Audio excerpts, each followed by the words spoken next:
Today, we, Kozhikode Regional Center for Skill Development, Empowerment and Rehabilitation, CRC Kozhikode, we are really happy to organize this panel discussion over here.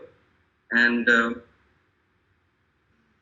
I would like to start with a quote given by the Director General of World Health Organization. The world is accepting the concept of universal health coverage. Mental health must be an integral part of universal health coverage, and nobody should be denied access to mental health care because she or he is poor in lives in a remote place. We know this year the Mental Health Day on October 10th, which comes at a time when our daily lives have changed considerably as a result of the COVID-19 pandemic. The past months have brought many challenges for people from variety of professions, the healthcare workers providing care in difficult circumstances, going to work fearful of bringing COVID-19 back home with them, for students adapting to the new culture of online classes, for the teachers, and and and more people are anxious about their future of workers with whose livelihoods are threatened, for the vast number of people caught in poverty or in fragile humanitarian settings with extremely limited protection from the coronavirus, and for people with mental health conditions, many experiencing even greater social isolation than before. And this is to say nothing of managing the grief of losing a loved one, and sometimes without being saying a goodbye. And even if we look into the economic consequences due to the pandemic are already being felt, as both the private enterprises have to let go their staffs, and the efforts which they are making to run the business and to avoid the shutdown of companies, and the given past experiences of emergencies, it is expected that the need for mental health and psychosocial support will be substantially increased in the coming months and years. The investment in mental health programs at the national and international levels, which have already suffered from the years of chronic unfunding, underfunding, and is now more important than it has ever been. And we all know the theme of this year's mental health: greater investment, greater access, everyone, everywhere. So the mental health is a human right. It is the time that mental health should be available for all, and the quality, the accessible primary health care, and like I said before, the Director General have quoted the universal healthcare coverage, and the and it is the urgency that which is required for the world, the people around the world towards a better mental health. And therefore, there is a need to make mental health a reality for all, for everyone, and everywhere. And I believe this call to action will be strengthened through our alliances, collaborations, and partnerships to ensure that investment in mental health is prioritized, particularly during this time within the content of COVID-19. It is also a time which we can capitalize on the resilience displayed by individuals and communities who relaunched, regenerated, and rediscovered themselves and their communities to be responsible during a time of crisis, as well as a time of great reflection and finding creative solutions and interventions to facilitate a mental health responses in an emergency context despite social distancing and lockdown. So in this situation, even we are very happy to organize this panel discussion in such a topic where which is more relevant towards the people, like the importance of media, how they can be a part of helping people to know how, where, when to reach out for mental health. So I'm not extending my words. I would like to welcome every participants for this panel discussion, and I hope this will be an insightful one for you. And to begin with, I welcome Sri Jayaraj, അദ്ദേഹം വയനാട് ബഹുമാനപ്പെട്ട additional ജില്ലാ judge Shri Jayaraj sir, അദ്ദേഹം നമ്മളോടൊപ്പം ചേർന്നിട്ടുണ്ട്. So ഈ ഒരു mental health week ഒബ്സർവേഷന്റെ ഭാഗമായി ഇതിന് മുന്നേ ഉള്ള പരിപാടിയിലും അദ്ദേഹം നമ്മളോടൊപ്പം ഉണ്ടായിരുന്നു. അതോടൊപ്പം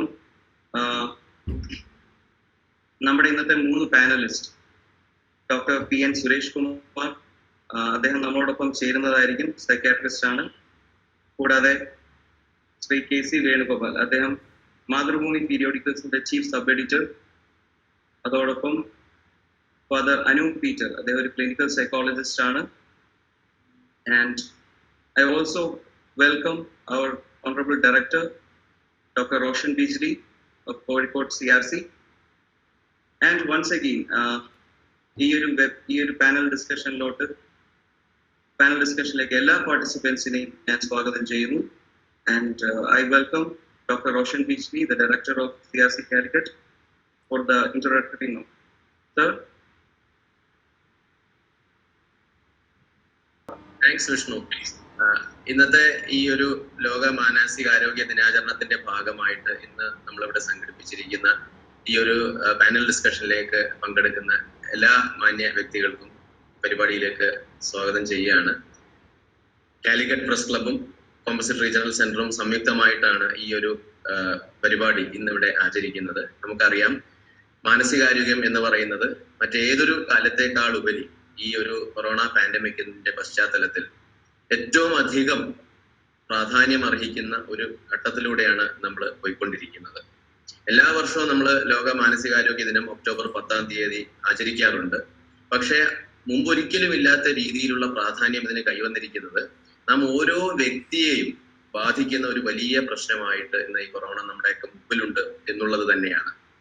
അത് പണ്ഡിതനെന്നോ പാമരനെന്നോ കുബേരനെന്നോ കുചേലനെന്നോ ഒന്നുമില്ലാതെ ഏതൊരു വ്യക്തിയെയും ബാധിക്കുന്ന ഇത്തരത്തിലുള്ള ഒരു റിയൽ ഗ്ലോബൽ സിറ്റുവേഷൻ വളരെ അപൂർവമായിട്ട് മാത്രം സംഭവിക്കുന്ന ഒന്നാണ്. അത് നമ്മൾ സ്വപ്നങ്ങളിൽ പോലും കരുതിയിരിക്കാത്ത നമ്മുടെയൊക്കെ ജീവിതത്തിൽ അത് വന്നു ഭവിച്ചു എന്നുള്ളതാണ്.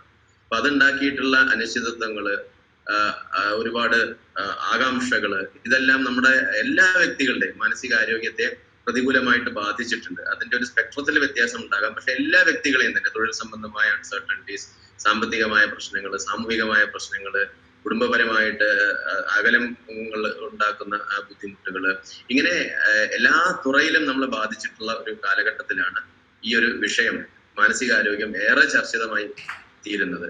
അതിൽ തന്നെ ഇന്നത്തെ ഈ ഒരു ദിനാചരണത്തിന്റെ ഭാഗമായിട്ട് പ്രസ് ക്ലബുമായി ചേർന്ന് നമ്മൾ ഇങ്ങനെ ഒരു പരിപാടി ചെയ്യുന്നത്, നമുക്കറിയാം മീഡിയ എന്ന് പറയുന്നത് ഏറ്റവും ശക്തമായ മാധ്യമമാണ്, ജനങ്ങളെ സ്വാധീനിക്കുന്ന ഏറ്റവും ശക്തമായ മാധ്യമമാണ്. അപ്പോ നമ്മളെ എല്ലാം ലോകത്താകമാനം ബാധിക്കുന്ന ഒരു വലിയ പ്രശ്നത്തെ നേരിട്ടുകൊണ്ടിരിക്കുമ്പോൾ മീഡിയയുടെ റോള് എന്ന് പറയുന്നത് ഇതിൽ അത്യധികം ഏറ്റവും പ്രധാനപ്പെട്ട ഒന്നാണ്. ജനങ്ങളിലേക്ക് ഇൻഫർമേഷൻ എത്തിക്കുന്നതും ജനങ്ങൾ എങ്ങനെ ചിന്തിക്കണം, എങ്ങനെ പ്രതികരിക്കണം എന്നെല്ലാം നമ്മളെ പഠിപ്പിക്കുന്നത് മീഡിയ ആണ്. അല്ലെങ്കിൽ മീഡിയ കാണിക്കുന്ന വഴിയിലൂടെയാണ് പൊതുജനങ്ങളെല്ലാം പോകുന്നത്. മീഡിയയുടെ പവർ നമ്മൾ പറയേണ്ട കാര്യമില്ല. കാരണം നമ്മുടെ ചരിത്രം പരിശോധിച്ചാൽ തന്നെ യുദ്ധങ്ങള്, സമാധാനം, ഭരണകൂടങ്ങള് മാറി മറിയുന്നത് ഒക്കെ തന്നെ ഒരു സിംഗിൾ മീഡിയ റിപ്പോർട്ടിലൂടെ സംഭവിച്ചതിന്റെ ധാരാളം ചരിത്രങ്ങൾ നമ്മൾ ചരിത്രം ചെയ്യുകയാണെങ്കിൽ കാണാം. അത്ര പവർഫുൾ ഒരു മീഡിയം ആയതുകൊണ്ട് തന്നെ അതും വളരെ സെൻസിറ്റീവ് ആയിട്ടുള്ള ഒരു ഡൊമൈനാണ് മെന്റൽ ഹെൽത്ത് എന്നുള്ളത് കൊണ്ടാണ് ഇത്തരം ഒരു പാനൽ ചർച്ച പ്രസ് ക്ലബുമായി ചേർന്ന് നമ്മളിവിടെ ആചരിക്കുന്നത്. നേരത്തെ വിഷ്ണു വളരെ നേരത്തെ വിശദീകരിച്ച പോലെ തന്നെ ഈ വർഷത്തെ മെന്റൽ ഹെൽത്തിന്റെ തീം എന്ന് പറയുന്നത്, ലോകാരോഗ്യ സംഘടന പറയുന്നത് greater investment, greater access, every one everywhere എന്നുള്ളതാണ്. ഇതിന്റെ പ്രാധാന്യം എന്താന്ന് വെച്ചാല് ലോകാരോഗ്യ സംഘടന തന്നെ അതിന് കൃത്യമായ കാര്യകാരണങ്ങൾ പറയുന്നുണ്ട്. ഒരു വലിയ സർവേ അവർ സംഘടിപ്പിക്കുകയുണ്ടായി. 130 രാജ്യങ്ങളിൽ കഴിഞ്ഞ മാസങ്ങളിലായിട്ട് ജൂൺ മുതൽ ഓഗസ്റ്റ് വരെയുള്ള ലോകാരോഗ്യ സംഘടനയുടെ 6 റീജിയൻസിലുള്ള 130 രാജ്യങ്ങൾ പഠനം നടത്തിയതിൽ വളരെ സബ്സ്റ്റാൻഷ്യലായ കണ്ടെത്തലുകൾ ലോകാരോഗ്യ സംഘടന മുന്നോട്ട് വയ്ക്കുന്നുണ്ട്. അവർ പറയുന്നത് 93% രാജ്യങ്ങളും have disrupted health or altered critical mental health services എന്നുള്ളതാണ്. 93% രാജ്യങ്ങളിലും മാനസികാരോഗ്യ പ്രവർത്തനങ്ങൾ പൂർണ്ണമായി നിർത്തവെക്കപ്പെടുകയോ അല്ലെങ്കിൽ ഭാഗികമായെങ്കിലും ബാധിക്കപ്പെടുകയോ ചെയ്തിട്ടുണ്ട് എന്നുള്ളതാണ്. അതുകൊണ്ട് തന്നെ കൂടുതൽ ഫണ്ടുകൾ ഈ ഒരു മേഖലയിലേക്ക് സർക്കാരിന്റെയൊക്കെ ഭാഗത്ത് നിന്ന് വന്നാൽ മാത്രമാണ് വലിയൊരു മാറ്റം ഉണ്ടാക്കാൻ സാധിക്കുക എന്നതുകൊണ്ടാണ് ഈ വർഷത്തെ തീം പോലും greater investment and greater access every one everywhere എന്ന ലോകാരോഗ്യ സംഘടന തിരഞ്ഞെടുത്തു. അതിന്റെ ഫർദർ ഡീറ്റെയിൽസ് നമ്മൾ നോക്കുകയാണെങ്കിൽ ലോകാരോഗ്യ സംഘടന പറയുന്നു ഈവൻ അതർവൈസ് മുമ്പ് തന്നെ ഈ കൊറോണ വരുന്നതിന് മുമ്പ് പോലും എല്ലാ രാജ്യങ്ങളിലും മാനസികാരോഗ്യത്തിന് വേണ്ടി നീക്കിവെക്കുന്ന തുക വളരെ കുറവാണ്. ഏതാണ്ട് 2%-ലും കുറവാണ് എല്ലാ രാജ്യങ്ങളും അവരുടെ നാഷണൽ ഹെൽത്ത് ബജറ്റിൽ മെന്റൽ ഹെൽത്തിന് വേണ്ടി നീക്കിയിരിക്കുന്ന തുക എന്ന് പറയുന്നുണ്ട്. ഇത് തന്നെ ഈ പാൻഡമിക് അതിന്റെ ആവശ്യകത വീണ്ടും വർദ്ധിപ്പിച്ചിരിക്കുകയാണ്. 60% reported disruption to mental health services for vulnerable people. പ്രത്യേകിച്ച് പാർശ്വവൽകൃതരായ ജനങ്ങളിലെ 60% ആളുകളുടെയും മാനസികാരോഗ്യം ഇത് ബാധിക്കപ്പെട്ടിരിക്കുകയാണ്. അതിൽ തന്നെ കുട്ടികളും അഡോളസൻസിനും 72%, ഓൾഡർ അഡൽട്സിൽ 70%, പ്രത്യേകിച്ചും സ്ത്രീകൾ ഗർഭകാല പ്രശ്നങ്ങളുള്ളവരെ 61% അവരുടെ മാനസികാരോഗ്യ ഇടപെടലുകളെ രാജ്യങ്ങളിലെ ഇത് ബാധിച്ചിട്ടുണ്ട് എന്ന് പറയുന്നു. അതുപോലെ 67% കൗൺസിലിംഗ് സൈക്കോതെറാപ്പി സേവനങ്ങൾ, 65% ക്രിട്ടിക്കൽ ഹാം റിഡക്ഷൻ സേവനങ്ങൾ, 45%-ഓളം ഓപ്പിയം റിലേറ്റഡ് അല്ലെങ്കിൽ സബ്സ്റ്റൻസ് അബ്യൂസ് അഡിക്ഷൻസിന്റെ ചികിത്സാ സംവിധാനങ്ങൾ ഇവയെല്ലാം ഡിസ്റപ്റ്റഡ് ആയിരിക്കുകയാണ് ഈ ഒരു ഘട്ടത്തിൽ ഇത്രയും രാജ്യങ്ങളിൽ എന്ന് ലോകാരോഗ്യ സംഘടന പറയുന്നുണ്ട്. അതുപോലെ തന്നെ 30%-ഓളം മരുന്നുകളുടെ ആക്സസ് ഇല്ലാതെ ജനങ്ങൾ ഈ രാജ്യങ്ങളിൽ ജീവിക്കുന്നു. 78% there is partial disruption to school mental health services. 75% of partial disruption to workplace mental health services. അതായത് എല്ലാ രാജ്യത്തെയും എല്ലാ ജനങ്ങളെയും ബഹുഭൂരിഭാഗം ജനങ്ങളുടെയും മാനസികാരോഗ്യത്തെ താറുമാറാക്കുന്ന തരത്തിലേക്ക് പോലും ഈ ഒരു സംഗതികൾ മാറിയിരിക്കുന്നു എന്ന് ലോകാരോഗ്യ സംഘടന ആധികാരികമായിട്ട് പറയുകയാണ്. അതിൽ പോലും തന്നെ 70%-ഓളം രാജ്യങ്ങൾ ടെലിമെഡിസിൻ ടെലിതെറാപ്പി സൗകര്യങ്ങളിലേക്ക് മാറിയിരിക്കുന്നു എന്ന് പറയുന്നു. പക്ഷെ അവിടെയും വലിയ ഡിസ്ക്രിപ്പൻസി ലോകാരോഗ്യ സംഘടന കാണുന്നുണ്ട്. കാരണം ഹൈ ഇൻകം കൺട്രീസ് ആയ രാജ്യങ്ങളിൽ 80%-ഓളം ഈ സേവനങ്ങൾ ലഭ്യമാക്കുന്ന രീതിയിലേക്ക് മാറുമ്പോൾ ലോ ഇൻകം കൺട്രീസിൽ ലെസ് ദാൻ 50% മാത്രമാണ് ഈ സേവനങ്ങളിലേക്ക് മാറുന്നത് എന്നും പറയുന്നുണ്ട്.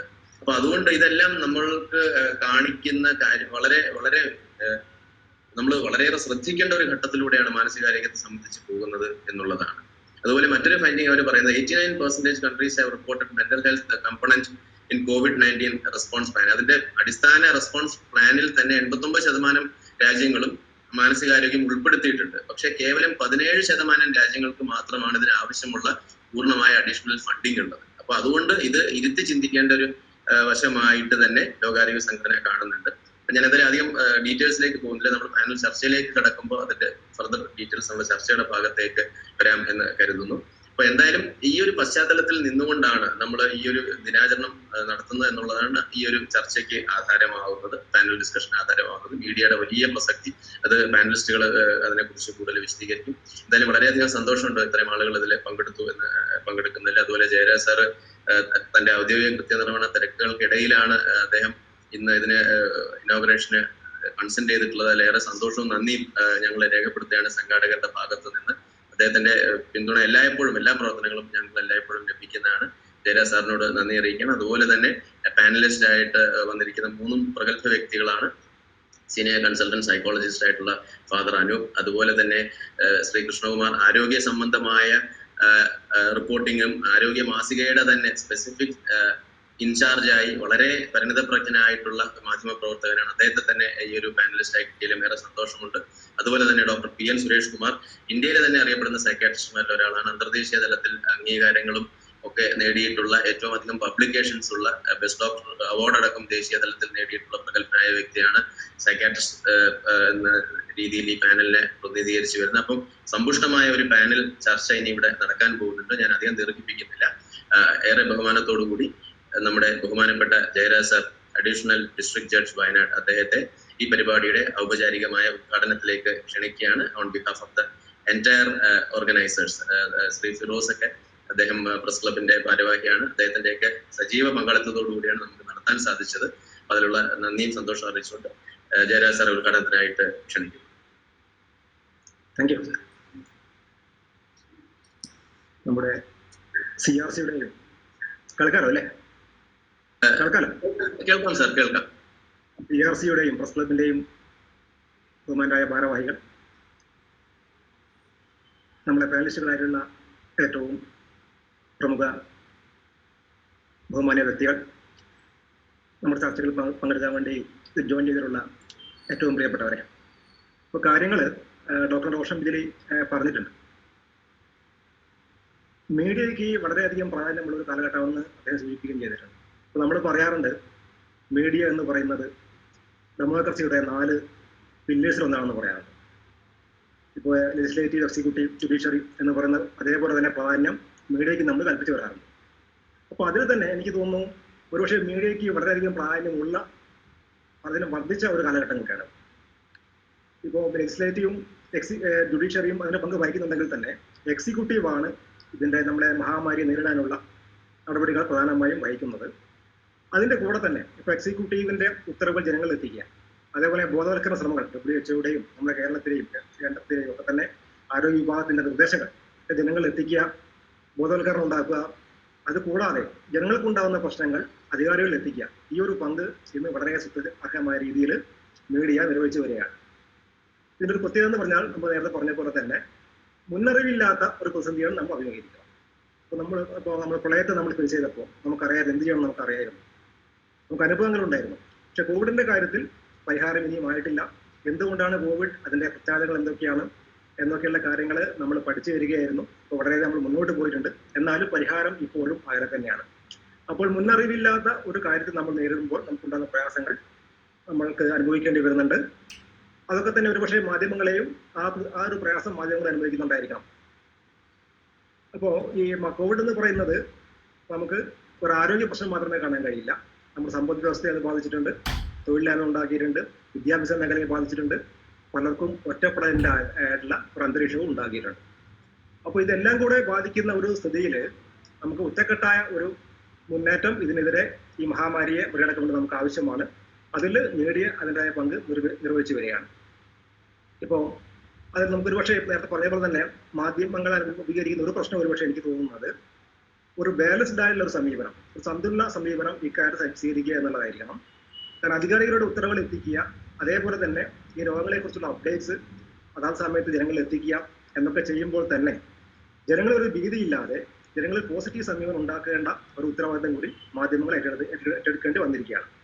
അപ്പോൾ ഇത് രണ്ടും കൂടെ എങ്ങനെ ജനങ്ങളെ ബോധവൽക്കരിക്കുന്നതോടൊപ്പം തന്നെ ജനങ്ങളിൽ ഒരു പോസിറ്റീവ് സമീപനം എങ്ങനെ ഉണ്ടാക്കാം എന്നുള്ളത് കൂടി മാധ്യമങ്ങൾ നേരിടുന്ന ഒരു കാര്യമായിരിക്കണം. അപ്പോൾ നമുക്കറിയാം പലപ്പോഴും കോവിഡുമായി ബന്ധപ്പെട്ടിട്ട് ഫേക്ക് ന്യൂസ് ഒരുപാട് വരുന്നുണ്ട്. അപ്പോൾ ഈ ഫേക്ക് ന്യൂസ് തിരിച്ചറിയുക, ഫേക്ക് ന്യൂസിനെ കുറിച്ചുള്ള കാര്യങ്ങൾ ജനങ്ങളിൽ എത്തിക്കുക എന്നതും മാധ്യമത്തിന്റെ ഉത്തരവാദിത്തമായി മാറിയിരിക്കുകയാണ്. ഇപ്പോൾ സോഷ്യൽ മീഡിയയും ഈ കാര്യത്തിൽ ഒരുപാട് നല്ല കാര്യങ്ങൾ ചെയ്യുന്നുണ്ടെങ്കിലും പലപ്പോഴും സോഷ്യൽ മീഡിയയിൽ വരുന്ന വിവരങ്ങളുടെ ആധികാരികത നമുക്ക് വെരിഫൈ ചെയ്യാൻ പറ്റാതെ വരുന്നുണ്ട്.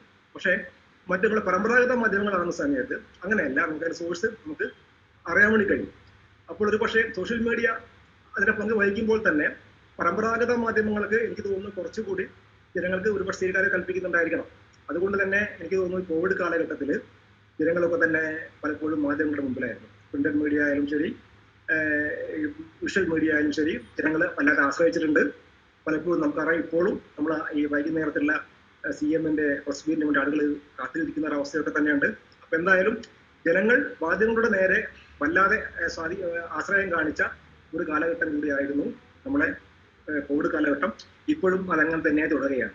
എന്തായാലും നേരത്തെ വർഷം വിജയ് പറഞ്ഞ പോലെ തന്നെ മാനസിക പ്രശ്നങ്ങളെ പലപ്പോഴും കോവിഡിന്റെ ഭാഗമായി ഉണ്ടായിട്ടുണ്ട്. ഇതൊരു ശാരീരിക ആരോഗ്യ പ്രശ്നം മാത്രമല്ല, മാനസികമായി ജനങ്ങളെ ബാധിച്ചിട്ടുണ്ട്. പ്രത്യേകിച്ചും ഇത് തൊഴിലില്ലായ്മയും വിദ്യാഭ്യാസ രംഗത്തുള്ള പ്രശ്നങ്ങളും ജനങ്ങളുടെ ഒറ്റപ്പെടലും ഒക്കെ ആയപ്പോൾ പലപ്പോഴും നമ്മൾ കോവിഡ് മുമ്പാണെങ്കിൽ എന്തൊരു പ്രതിസന്ധി ഉണ്ടെങ്കിലും ഷെയർ ചെയ്ത് നമുക്ക് സ്ട്രെസ് കുറയ്ക്കാൻ വേണ്ടി കഴിയുകയായിരുന്നു. ഇപ്പോൾ അതിനും പരിമിതികളുണ്ട്. മാത്രമല്ല മാനസികാരോഗ്യ കേന്ദ്രങ്ങളിലേക്ക് ഞാൻ സൂചിപ്പിച്ച പോലെ തന്നെ ആളുകൾക്ക് ആക്സസ് കുറഞ്ഞു, അതിന്റെ പ്രയാസങ്ങളുണ്ട്.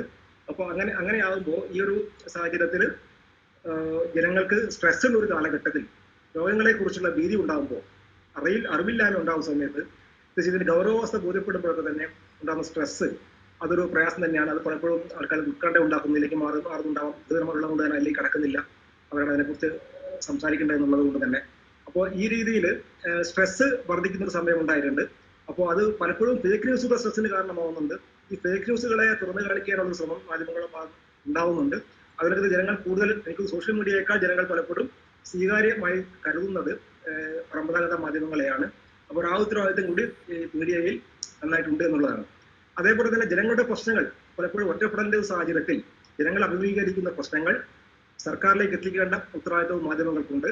പക്ഷെ അങ്ങനെ ചെയ്യുമ്പോൾ തന്നെ അത്തരം ജനങ്ങൾക്കുണ്ടാകുന്ന പ്രശ്നങ്ങൾ, അധികാരിയുടെ ഓട്ടക്കുറവോ മറ്റോ കാലം ചിലപ്പോൾ മറ്റു കാലങ്ങളോ ഉണ്ടാകുന്ന പ്രശ്നങ്ങൾ സർക്കാരിലേക്ക് എത്തിക്കുമ്പോൾ തന്നെ അത് ജനങ്ങളുടെ ഇടയിൽ പ്രചരിച്ച് ഒരു പാനിക് സിറ്റുവേഷൻ ഉണ്ടാവാതിരിക്കാനുള്ള ശ്രദ്ധയും മാധ്യമങ്ങൾ കാണിക്കേണ്ടതായി ഈ ഒരു സമയത്ത് വന്നിരിക്കുകയാണ്.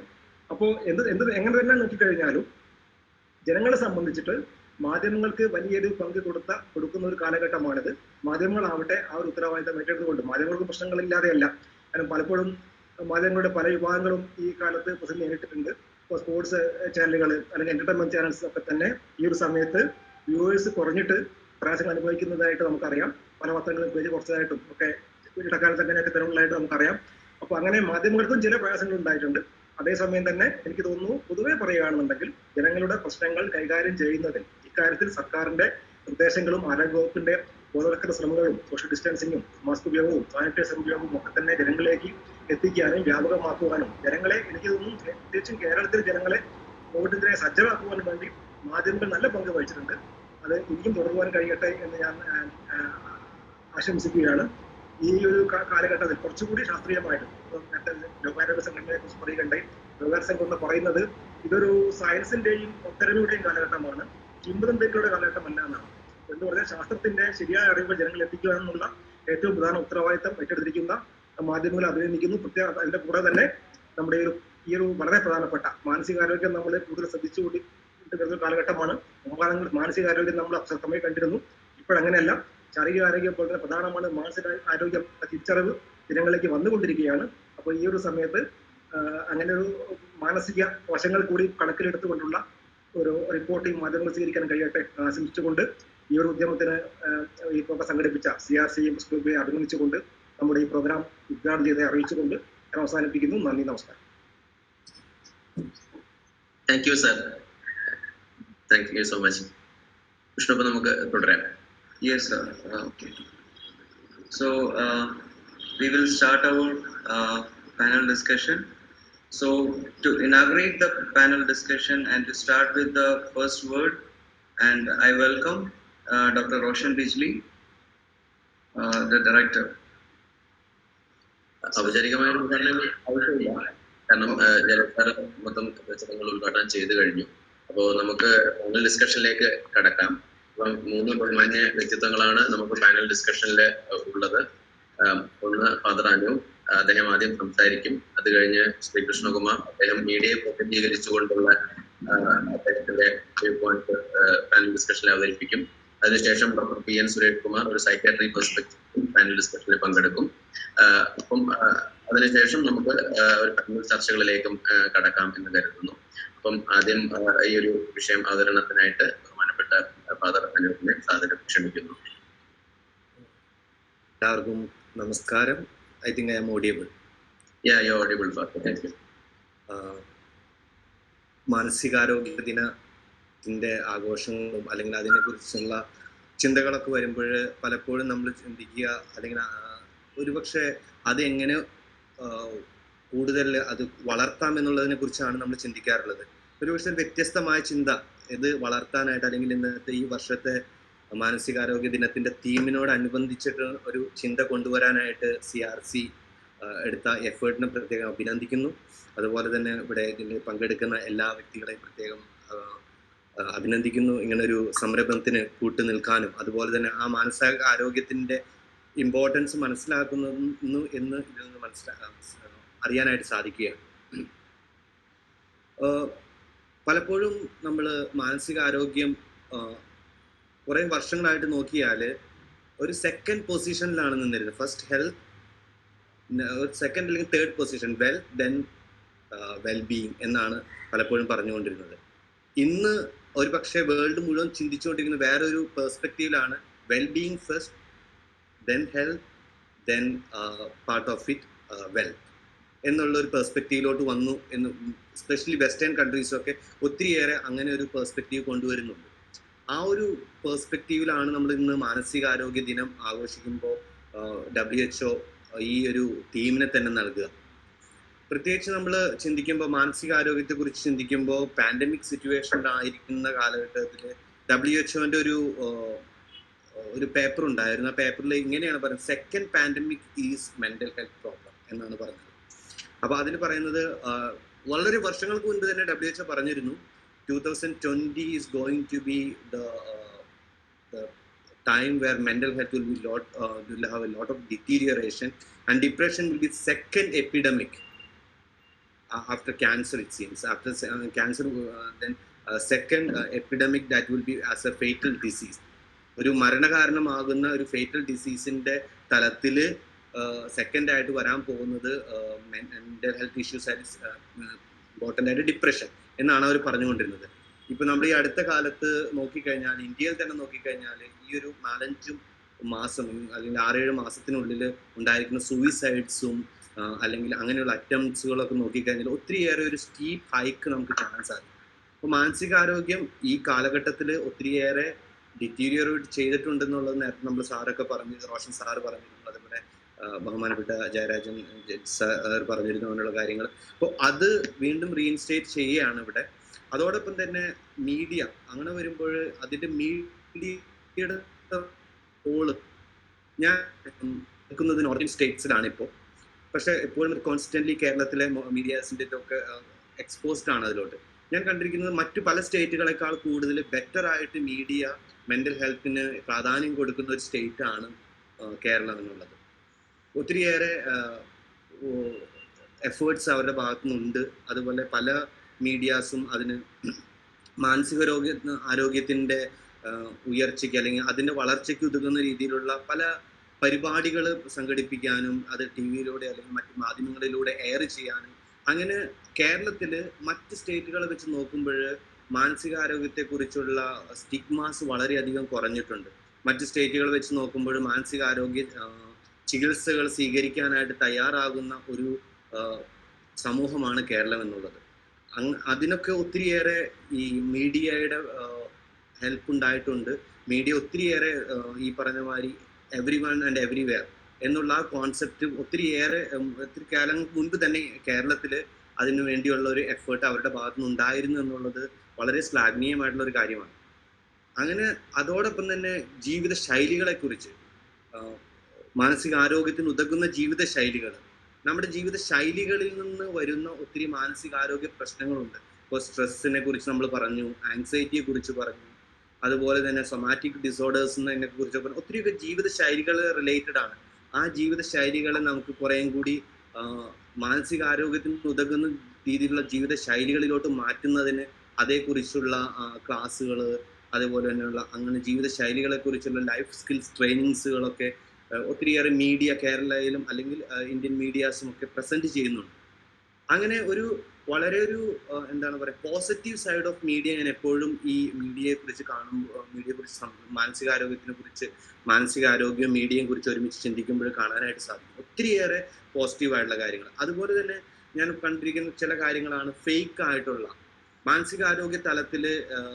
ഈവൻ നമുക്ക് ലൈസൻസിങ് പ്രോഗ്രാംസും അതുപോലെ തന്നെ മെഡിക്കൽ കൗൺസിലിൻ്റെ ലൈസൻസും ഒക്കെ ഉണ്ടെങ്കിൽ പോലും ഒത്തിരിയേറെ പേര് അങ്ങനെ ഫേക്ക് ആയിട്ടുള്ള ഒരു ഫേക്ക് പ്രാക്ടീസസ് ലൂടെയൊക്കെ മാനസികരോഗ ചികിത്സകളെ കുറിച്ചൊക്കെ നേരിടുമ്പോൾ അവരെ എക്സ്പോസ് ചെയ്യാനൊക്കെ മീഡിയ ഒത്തിരിയേറെ ഫ്രണ്ടിലോട്ട് വന്നിട്ടുണ്ട്. അതുകൊണ്ട് തന്നെ ആളുകൾ who is the real professional എന്നുള്ള ഒരു കോൺസെപ്റ്റ് മനസ്സിലാക്കാനും അതിലോട്ട് അവരെ തേടിപ്പിടിക്കാനുമുള്ള ഒരു പരിശ്രമങ്ങൾ മീഡിയയുടെ ഭാഗത്തു നിന്നുള്ള ഈ എഫേർട്ട് വഴി ഉണ്ടായിട്ടുണ്ട് എന്നുള്ളത് വളരെയധികം പ്രശംസ അർഹിക്കുന്ന ഒരു കാര്യമാണ്.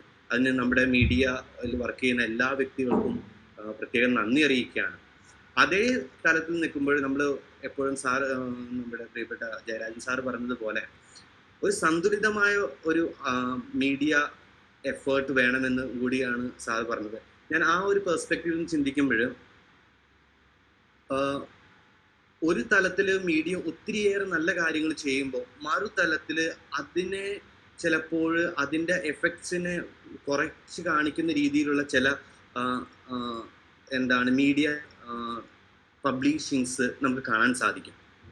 അതിന്റെ മെയിൻ കാര്യം എന്ന് പറഞ്ഞാൽ ഒരു രണ്ട് ഇതായിട്ടാണ് പറയാനായിട്ട്, മാധ്യമധർമ്മത്തെ മറന്ന് പ്രവർത്തിക്കുമ്പോഴുണ്ടാകുന്ന മാനസിക രോഗ പ്രശ്നങ്ങളെ കുറിച്ചാണ്. അത് രണ്ട് ഇതിലായിട്ടാണ് പറയാൻ ഉദ്ദേശിക്കുക. ഒന്ന് വൈകൃത വിവരണങ്ങൾ ആയിട്ടും, ഒന്ന് വൈരുദ്ധ്യ വിവരണങ്ങൾ അല്ലെങ്കിൽ വിവർണനം എന്ന് വേണം ഞാൻ അതിന് ഉദ്ദേശിക്കുക. അതിൻ്റെ ഒരു ഡീവിയൻറ്റ് എക്സ്പോസിഷൻ ആൻഡ് പിന്നെ confusing and opposite exposition through the medias എന്നാണ് ഞാൻ അതിന് ഉദ്ദേശിക്കുക. കാരണം അത് പറയാൻ കാരണം എന്ന് വെച്ചാൽ, നമ്മൾ ഒരു സ്ഥലത്ത് നമ്മൾ പറയുന്നു പല ജീവിത രീതികൾ, ജീവിതത്തിൻ്റെ ശൈലികൾ ഇങ്ങനെ ആയിരിക്കണം, ഇതാണ് ശരിയായ ജീവിതശൈലി, അതുവഴി സ്ട്രെസ്, ആൻസൈറ്റി അല്ലെങ്കിൽ മറ്റ് രോഗങ്ങളൊക്കെ കുറയും എന്നൊക്കെ പറയുമ്പോഴും, മറ്റൊരു തലത്തിൽ നമ്മൾ മീഡിയ പ്രസന്റ് ചെയ്യുന്ന ന്യൂസുകൾ അല്ലെങ്കിൽ ചില എന്റർടൈൻമെന്റ്സ്, അതിലൊക്കെ പ്രസന്റ് ചെയ്യുന്ന ചില മെറ്റീരിയൽസ് വളരെയധികം വൈകൃതങ്ങളെ പ്രത്യേകിച്ച് യൂത്തിൻ്റെയും കുട്ടികളുടെ മനസ്സിലോട്ടൊക്കെ അതിനൊത്തിരിയേറെ അഫക്റ്റ് ചെയ്യാവുന്ന രീതിയിലും പ്രസന്റ് ചെയ്യുന്നുണ്ട്. അപ്പോൾ ഒരു സ്ഥലത്ത് നമ്മൾ പറയും ആൽക്കഹോൾ അല്ലെങ്കിൽ മദ്യപാനം ആരോഗ്യത്തിന് ഹാനികരമെന്ന് പറയും. അതേ സമയത്ത് മദ്യപാനത്തെ കുറിച്ചുള്ള ഒരു വളരെയധികം യൂത്ത് ഐക്കൺസ് ഒക്കെ മദ്യപിക്കുന്നതിൻ്റെയൊക്കെ ഒരു ഭയങ്കരമായൊരു വീഡിയോ നമ്മൾ പ്രസന്റ് ചെയ്യുകയാണെങ്കിൽ ഒരു വൈകൃതത്തെ വേണ്ട എന്ന് പറയുന്നു. അതൊരു വൈരുദ്ധ്യം നമ്മൾ പറയുന്നു. അതിനെ പ്രോത്സാഹിപ്പിക്കുന്ന രീതിയിൽ ആ വൈകൃതത്തെ പ്രകടിപ്പിക്കുകയും ചെയ്യുന്നത്, അതുണ്ടാകുന്ന ഒരു കോഗ്നിറ്റീവ് ഡിസണൻസ് ഒരു വ്യക്തിയിൽ ഉണ്ടാകുന്ന അത് ഏതാണ് യുക്തപരമായിട്ട് തെരഞ്ഞെടുക്കേണ്ടത് എന്ന് വരുന്ന ഒരു ചോദ്യത്തിന് പ്രത്യേകിച്ച് കുട്ടികളിലും യൂത്തിലും ഇതൊരു പ്രശ്നമായിട്ട് വരാനായിട്ട് സാധിക്കും. വൈകൃത വിവരണം ഈ അടുത്ത കാലത്ത് ഉണ്ടായ ഒരു സംഭവം ഞാൻ നിങ്ങളോട് പറയാൻ ആഗ്രഹിക്കുകയാണ്. എൻ്റെ ഒന്നാണ് TVസിൽ നമ്മുടെ ഒരു വളരെ ഫേമസ് ആയിട്ടുള്ള ഇന്ത്യൻ ഷോയാണ്. അതിൽ ഒരു വ്യക്തി വന്നിട്ട്, ഒരു പെൺകുട്ടി വന്നിട്ട് ആ കുട്ടിയുടെ വൈകൃതമായ ജീവിത ശൈലികൾ, അതായത് പലരുമായിട്ടുള്ള റിലേഷൻസ്, യൂസിങ് ഡ്രഗ്സ്, അതുപോലെ തന്നെ പിയേഴ്സിങ്, പിന്നെ മറ്റ് കുറേ, അതൊരു പേഴ്സണാലിറ്റി പ്രോബ്ലം ആയിട്ട് വളരെയധികം ക്ലിയർ ആയിട്ട് ക്ലിനിക്കലി ഐഡന്റിഫൈ ചെയ്യാൻ പറ്റുന്ന ഒരു ഇതിനെ അവിടെ ഇരിക്കുന്ന ആ പ്രോഗ്രാമിന്റെ ജഡ്ജസ് കൈയടിച്ച് പ്രോത്സാഹിപ്പിക്കുകയും അതിനെ ഒത്തിരി ഇങ്ങനെയാണൊക്കെ ചെയ്യുന്നു എന്നൊക്കെ പറഞ്ഞുകൊണ്ട് ആ നാളെ ഷോ കാണുന്ന ഒത്തിരിയേറെ യൂത്തിന് കിട്ടുന്ന ഒരു മെസ്സേജ് ഉണ്ട്. ഓക്കെ, ഞങ്ങളും ഇങ്ങനെ ആകണം. ആ ഒരു ചോദ്യത്തിനെ മാധ്യമം എങ്ങനെയാണ് അഭിമുഖീകരിക്കേണ്ടതെന്ന് ഓർക്കണം. കാരണം ആ ഷോയിൽ നാളെ ആ കുട്ടി ഉണ്ടാകും, ആ കുട്ടീനെ ഫോളോ ചെയ്യുന്ന ഒരു ആയിരങ്ങളുണ്ടാകും, ആ കുട്ടി ചെയ്യുന്ന പല മറ്റു പ്രോഗ്രാംസും ഉണ്ടാകും. അപ്പോൾ അവിടെയൊക്കെ അവർ ഈ കാണുന്ന യൂത്ത് മുഴുവൻ നാളെ അവരെയാണ് ഐക്കൺസ് ആയിട്ട് ഫോളോ ചെയ്യുക. സൈക്കോളജിയിൽ രണ്ട് കോൺസെപ്റ്റ്സ് ഞാൻ ഇതിനോടൊപ്പം നിങ്ങളുടെ മുന്നിൽ കൊണ്ടുവരാൻ ആഗ്രഹിക്കുകയാണ്. ഒന്ന് അനുധാവനവും ഒന്ന് അനുകരണവും, മോഡലിംഗ് ആൻഡ് ഇംപ്രിന്റിങ്. ഇത് വളരെയധികം ഈസി ആയിട്ട് ഈ മീഡിയയിലൂടെ നടക്കും. ഇംപ്രിന്റിങ് എന്ന് പറയുമ്പോൾ അനുധാവനം, അതായത് ആരെങ്കിലും ഇഷ്ടപ്പെടുന്നതോ അല്ലെങ്കിൽ നമ്മൾ ഫോളോ ചെയ്യാൻ ആഗ്രഹിക്കുന്ന വ്യക്തികളെ അതേ രീതിയിൽ അവരെ ഫോളോ ചെയ്യുന്നത്, അവരെന്ത് ചെയ്യുന്നു അതേ രീതിയിൽ അവരെ ഫോളോ ചെയ്യുക എന്നുള്ളതാണ്. അത് ലേണിംഗ്, അതായത് നമ്മുടെ ബിഹേവിയറൽ സയൻസിൽ പറയുമ്പോൾ ലേണിംഗ് എന്നൊരു വളരെ എന്നൊരു കോൺസെപ്റ്റിൽ ഒത്തിരിയേറെ ഇമ്പോർട്ടൻ്റ് ആണ് ലേണിംഗ് എന്ന് പറയുന്നത്. നമ്മളെല്ലാം സ്വഭാവം രൂപീകരണത്തിന്റെ കാര്യം പറയുമ്പോൾ സ്വഭാവം ലേൺഡ് ആസ്പെക്റ്റ് ആണെന്ന് പറയാം. അപ്പൊ ഈ ലേണിങ്ങിലോട്ട് ഇങ്ങനെയുള്ള പ്രസന്റേഷൻസ് വളരെയധികം ഡേഞ്ചർ ആയിട്ടുണ്ട്. അപ്പോൾ അങ്ങനെ ഒരു അനുധാവനം ഇവർ ചെയ്യാനായിട്ട് സാധ്യതയുണ്ട്. അപ്പൊ ഞാനിപ്പോ അടുത്ത കാലത്ത് നമ്മൾ കണ്ട പല ഷോസ്, പല ഫിലിംസ്, ഇതിലൊക്കെ നമ്മൾ കില്ലിങ്സ്, സൂയിസൈഡ്സ് അങ്ങനെയുള്ളതിനൊക്കെ ഗ്ലോറിഫൈ ചെയ്യുന്നത് കണ്ടു കഴിയുമ്പോൾ അവർക്ക് അത് ചെയ്യാനുള്ള മോഡലിങ്ങിനുള്ള ഒരു ആസ്പെക്ട്, അത് അനുകരിക്കാനുള്ള ഒരു ആസ്പെക്ട്. ഞാൻ ഇപ്പൊ ഈ അടുത്ത കാലത്ത് കുറച്ച് ആളുകളോട് സംസാരിച്ചപ്പോൾ, നമ്മൾ ഒരു ഫേമസ് ഫിലിം സ്റ്റാർ മരിച്ചിരുന്നു, കമ്മിറ്റ് സൂയിസൈഡ്. അത് കഴിഞ്ഞിട്ടുണ്ടായിരുന്ന മീഡിയ റിപ്പോർട്ടിങ്സ്, എങ്ങനെ ചെയ്തു, എപ്രകാരം നടത്തി, അതിൻ്റെ ഇതുകൾ ഒത്തിരിയേറെ ഭയങ്കര ഡീറ്റെയിൽഡ് ആയിട്ട് റിപ്പോർട്ടിങ്ങുകൾ നടന്നു. അത് കഴിഞ്ഞിട്ട്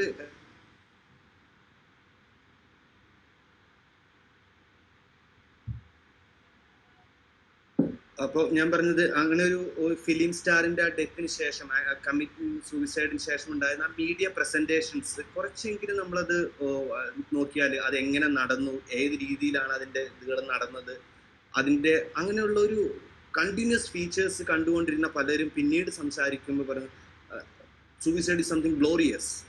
അതാണ് ഒരു സൊല്യൂഷൻ. നമ്മളിപ്പോൾ ഏതെങ്കിലും ഒരു പ്രോബ്ലത്തെ അഭിമുഖീകരിക്കുമ്പോൾ, ഒരു മാനസിക സംഘർഷങ്ങൾ അല്ലെങ്കിൽ ജീവിത പ്രശ്നങ്ങളൊക്കെ അഭിമുഖീകരിക്കുമ്പോൾ ആ പ്രശ്നങ്ങൾക്ക് ഒരു സൊല്യൂഷൻ ആണ് നമ്മൾ നോക്കുക. അപ്പോൾ സാധാരണ മൈൻഡിന്റെ പ്രത്യേകത എന്ന് ചോദിച്ചാൽ ഇമ്മീഡിയറ്റ് ആയിട്ടുള്ള സൊല്യൂഷൻ ഉപയോഗിക്കുന്ന ഹെറിസ്റ്റിക്സ് എന്ന് പറയുന്ന ഇമ്മീഡിയറ്റ് സൊല്യൂഷന് വേണ്ടി മൈൻഡ് ചെക്ക് ചെയ്ത വാട്ട് ഹാസ് അതേഴ്സ്, മറ്റുള്ളവർ എന്ത് ചെയ്തിരിക്കുന്നു എന്നാണ് അങ്ങനെയുള്ള പ്രശ്നങ്ങൾ അഭിമുഖീകരിക്കുന്നത്. അപ്പൊ നമ്മൾ ഇങ്ങനെയുള്ളൊരു പ്രശ്നത്തിന് അഭിമുഖീകരിക്കുമ്പോൾ ഇതാണ് സൊല്യൂഷൻ എന്നാൽ ഇങ്ങനെയാണ് ആൾ ചെയ്തിരിക്കുന്നതെന്ന് പെട്ടെന്ന് ഈ പ്രത്യേകിച്ച് പാൻഡമിക് സിറ്റുവേഷനിൽ അവർക്ക് കിട്ടാവുന്ന ഇമ്മീഡിയറ്റ് സൊല്യൂഷൻസ് നമുക്കുള്ള മീഡിയാസ് ആണ്. സോഷ്യൽ മീഡിയ ആകാം, മറ്റു മീഡിയാസ് ആകാം. അവിടെ പ്രസന്റ് ചെയ്യുന്നത് സൂയിസൈഡിനെ കുറിച്ചും അതിന്റെ ഗ്ലോറിഫിക്കേഷനെ കുറിച്ചും അല്ലെങ്കിൽ നടന്ന രീതികളെ കുറിച്ചൊക്കെ ആവുമ്പോൾ ചിലപ്പോൾ പലർക്കും അങ്ങനെയുള്ള ആ ഒരു സ്റ്റെപ്പ് എടുക്കാനായിട്ട് ഇമ്മീഡിയറ്റ് ആയിട്ട് അവരെ പ്രേരിപ്പിക്കുന്നതായിട്ട് മാറാനായിട്ട് സാധിക്കും. നമ്മൾ ഒരു സൈഡിൽ ഞാൻ അത് നേരത്തെ പറഞ്ഞതുപോലെ അതിനെ തടയാനായിട്ട് നമ്മൾ പരിശ്രമിക്കുന്ന മീഡിയ, പക്ഷെ ആ വിവരണങ്ങൾ അല്ലെങ്കിൽ അതിന്റെ പ്രസന്റേഷൻസ് വേറെ തരത്തിൽ ഒരു വൈരുദ്ധ്യം സൃഷ്ടിക്കുന്നതായിട്ട് നമുക്ക് അവിടെ കാണാൻ സാധിക്കും. ആ വൈരുദ്ധ്യങ്ങളെ എങ്ങനെ കുറയ്ക്കാം എന്നുള്ളതാണ് നമുക്ക് മീഡിയ ചിന്തിക്കാവുന്ന, ഈ മാനസികാരോഗ്യ തലത്തിൽ ചിന്തിക്കുമ്പോൾ ചെയ്യാവുന്ന ഒരു കാര്യം. അതുപോലെ തന്നെയാണ് പല ഡിസോർഡേഴ്സ്, ഇപ്പോൾ നമ്മുടെ ഫിലിംസിലാകാം, മറ്റ് മീഡിയ പ്രസന്റേഷൻസ്, ഡിസോർഡേഴ്സ്, സൈക്കോളജിക്കൽ അല്ലെങ്കിൽ സൈക്കാട്രിക് ഡിസോർഡേഴ്സിനെ ഗ്ലോറിഫൈ ചെയ്യുന്ന രീതിയിൽ ഇപ്പൊ ആന്റി സോഷ്യൽ പേഴ്സണാലിറ്റീസ് റീസെന്റ് നമ്മൾ കണ്ടൊരു കുറച്ച് ഫാക്ടേഴ്സ് ആണ്. അതായത് നോർമൽ നോംസ്, അതായത് സൊസൈറ്റൽ നോംസ് ഉണ്ട്, നമ്മൾ ആ നോംസ് വെച്ചിട്ടാണ് ജീവിക്കുന്നത്. ആ നോംസിനെ ക്വസ്റ്റ്യൻ ചെയ്യുന്നവരെ കൈയടിച്ച് പ്രോത്സാഹിപ്പിക്കുകയും മീഡിയ അവർ അല്ലെങ്കിൽ അങ്ങനെയുള്ളവർക്ക് വേണ്ടി കുറെ വാദിക്കുകയൊക്കെ ചെയ്യുമ്പോൾ okay, may be system has failed, ശരിയായിരിക്കും, സിസ്റ്റം ഫെയിൽ ചെയ്തിട്ടുണ്ടാകും. പക്ഷെ ആ സിസ്റ്റത്തിനെ കയ്യിലെടുക്കാൻ, ആ സിസ്റ്റത്തിന് പകരം റൂൾസിനോ അല്ലെങ്കിൽ റെഗുലേഷൻസിനൊക്കെ കയ്യിലെടുക്കാനോ അതിനെതിരെ ഇത് ചെയ്യുന്നവരെ പ്രോത്സാഹിപ്പിക്കും. ഫിലിംസ് ആയിക്കോട്ടെ, നമ്മൾ ഫിലിംസിലൊക്കെ കാണാൻ സാധിക്കും. നമ്മൾ ചില ഇന്ത്യനോ അല്ലെങ്കിൽ അങ്ങനെയുള്ള ഫിലിംസിലൊക്കെ കാണുന്ന സോഷ്യൽ നോംസ് ഫെയിൽ ചെയ്തു ഉടനെ തന്നെ അതിലൊരു വ്യക്തിയോ അല്ലെങ്കിൽ ഒരു സമൂഹമോ അതിനെതിരായിട്ട് സോഷ്യൽ നോംസിനെ ക്വസ്റ്റ്യൻ ചെയ്തുകൊണ്ട് ഒരു റിബൽ സിസ്റ്റത്തിൽ ഡെവലപ്പ് ചെയ്ത് വരുന്നു. അവര് സോഷ്യൽ നോംസിനെ ചിന്തിക്കാതെ മർഡറോ അല്ലെങ്കിൽ ആന്റി സോഷ്യൽ ബിഹേവിയേഴ്സിനെ പ്രോത്സാഹിപ്പിക്കുന്നു. അത് കൈയടിച്ച് പ്രോത്സാഹിക്കുന്ന നാളത്തെ യുവജനത ഇന്നത്തെ സോഷ്യൽ നോംസിനെ ക്വസ്റ്റ്യൻ ചെയ്യാൻ തുടങ്ങും. ആ സോഷ്യൽ നോംസിനെ ക്വസ്റ്റ്യൻ ചെയ്യുന്നതല്ല ഞാൻ പറയുന്നത്, ചോദ്യം ചെയ്യുന്നത് അത് പിന്നീട് കൂടി ബെറ്റർ ആയിട്ടുള്ള സോഷ്യൽ നോം ഡെവലപ്പ് ചെയ്യാനാണ്. അതിന് പകരം ഉള്ള സോഷ്യൽ നോംസിനെ മുഴുവൻ നശിപ്പിക്കുക എന്നുള്ളൊരു കോൺസെപ്റ്റിലോട്ട് വരും. ഇപ്പൊ നമ്മൾ നാളെ ഒരു ഗവൺമെന്റ് സിസ്റ്റമോ അല്ലെങ്കിൽ ജുഡീഷ്യറിയോ അല്ലെങ്കിൽ ഏതെങ്കിലും ഒരു സിസ്റ്റം ഫെയിൽ ആയിക്കഴിഞ്ഞാൽ, എന്തെങ്കിലും കാരണം കൊണ്ട് ഫെയിൽ ആയിക്കഴിഞ്ഞാൽ ഉടനെ തന്നെ വയലൻസിലോട്ടോ മർഡറിലോട്ടോ അല്ലെങ്കിൽ അങ്ങനെയുള്ള ഒരു സിസ്റ്റത്തിലോട്ടോ പോകാൻ തുടങ്ങിക്കഴിഞ്ഞാൽ നമ്മുടെ സോഷ്യൽ സിസ്റ്റം തന്നെ ഇതാവും. അത് ഒരു ആന്റി സോഷ്യൽ എലമെന്റ് ആണ്, ഒരു സൈക്കോളജിക്കൽ ഡീവിയൻസ് ആണ്. ആ ഡീവിയൻസിനെ നമ്മൾ വളരെ ഭംഗിയായിട്ട് അതിന് മുന്നിലോട്ട് നമ്മൾ തെറ്റാണെന്ന് തന്നെ പറയാനായിട്ട് നമ്മൾ മീഡിയ ചിലപ്പോൾ സ്ട്രോങ് ആയിട്ട് വരേണ്ടതായിട്ട് വരും ഈ കാലഘട്ടത്തിൽ. കാരണം അല്ലെങ്കിൽ നമ്മുടെ സോഷ്യൽ നോംസ് ഈവൻ ഇന്ന് പലരും ചോദ്യം ചെയ്യുന്ന, ഇപ്പൊ ഈ അടുത്ത കാലത്തുണ്ടായ റീസെന്റ് എടുത്ത് നോക്കിക്കഴിഞ്ഞാൽ 2-3 മാസത്തിനുള്ളിൽ ഉണ്ടായിരുന്ന rape cases, it's A really personality അല്ലെങ്കിൽ ആന്റി പേഴ്സണൽ ബിഹേവിയറിൽ നിന്ന് വരുന്നതാണ്. അതിന്റെ സ്റ്റീപ്പ് ഇൻക്രീസ് ഒരു പക്ഷെ ഞാൻ പറയും അതിന് തന്നെ കാരണമാകുന്നത് പറയുന്നത് ഓഫ്കോഴ്സ് ആ വ്യക്തികളുടെ വൈകല്യങ്ങളുണ്ട്, അതല്ലാതെ അതാണ് സൊല്യൂഷൻ എന്ന് പറഞ്ഞ് പ്രകടിപ്പിക്കുന്നത് അല്ലെങ്കിൽ അതാണ് വേറെ രീതിയിൽ ഗ്ലോറിഫൈ ചെയ്യുന്നത് എന്നുള്ള രീതിയിൽ വരുമ്പോൾ, അല്ലെങ്കിൽ ഇമ്മീഡിയറ്റ് ആയിട്ട് ഒരാളോട് പക പോക്കാനോ അതിനുള്ള ഒരു ഓപ്ഷൻ ആണെന്നുള്ള രീതിയിൽ പ്രകടിപ്പിക്കുമ്പോൾ. ഇപ്പം ഞാൻ വളരെയധികം അടുത്ത കാലത്ത് എനിക്കൊരു ക്ലയൻറ്റ് ഉണ്ടായിരുന്നു. ആ ക്ലയൻറ്റ് വളരെയധികം ക്രിമിനൽ സ്വഭാവം പ്രകടിപ്പിക്കുന്ന ഒരു ജുവനൈൽ ഡെലിക്വൻസി ഫീച്ചേഴ്സ് ഉള്ളൊരു കുട്ടിയായിരുന്നു. അപ്പം ഞാൻ കുട്ടിയോട് ചോദിച്ചു, മോന് ഇത് എവിടെ നിന്നാണ് കിട്ടുന്നത്? വെറും 4ാം ക്ലാസ്സിൽ പഠിക്കുന്ന കുട്ടിയാണ് ഒരാളെ കൊന്നിട്ട് ഓടിപ്പോകണം എന്ന് പറയുന്നത്, ക്ലാസ്സിലൊരു കുട്ടിയെ കൊന്നിട്ട് ഓടിപ്പോകണം എന്ന് പറയുന്നത്. ഞാൻ ചോദിച്ചു, മോന് ഇത് എവിടെ നിന്നാണ് കിട്ടുന്നത്? അവൻ പറഞ്ഞത് I see everyday crime alert program. Crime alert പ്രോഗ്രാമിൽ എങ്ങനെ എന്ത് ഒരു വൈരാഗ്യം ഉണ്ടായിട്ട് അത് എങ്ങനെ തീർത്തു എന്നുള്ളത് വളരെ ഭംഗിയായിട്ട് ഡീറ്റെയിൽ ആയിട്ട് ക്രിസ്ത്യരിക്കുക. അപ്പോൾ ആ കൊച്ചിന്റെ 4ാം ക്ലാസ്സിലുള്ള കൊച്ചിന്റെ മനസ്സിൽ അവന് പദ്ധതിയുണ്ട്, എങ്ങനെ ചെയ്യണം, അവനെ കൊല്ലണം, എവിടേക്ക് പോകണം, ഇത്രയേറെ ഡീറ്റെയിൽഡ് ആയിട്ട് ചിന്തിച്ചു വെച്ചിട്ട് ഒരു വ്യക്തി. അപ്പൊ നമ്മൾ ആ കുട്ടികളുടെ മനസ്സിലോട്ട് നമ്മൾ കൊടുക്കുന്ന ആ ഒരു ചിന്താഗതി വളരെയധികം ചിലപ്പോൾ വൈരുദ്ധ്യങ്ങൾ അവന്, അതേസമയം നമ്മൾ മീഡിയ പറയുന്നുണ്ട് ഇത് തെറ്റാണ്, ഇതല്ല ശരിയായിട്ടുള്ള ബാല്യകാല വളർച്ച എന്ന്, ബാല്യകാല വളർച്ചയ്ക്ക് വേണ്ടത് എന്താണെന്നൊക്കെ നമ്മൾ പറഞ്ഞു കൊടുക്കുന്നുണ്ട്. പക്ഷെ ഈ വൈരുദ്ധ്യത്തെ കുട്ടിക്ക് തിരിച്ചറിയാൻ സാധിക്കില്ല. അവന്റെ കൊഗ്നിറ്റീവ് എബിലിറ്റി വളരെ കുറവാണ്. അപ്പൊ അവൻ ഇമ്മീഡിയറ്റ് ആയിട്ട് ലേൺ ചെയ്യുന്നത് വാട്ട് ഹി സീസ്, വാട്ട് ഹി ഹിയേഴ്സ്.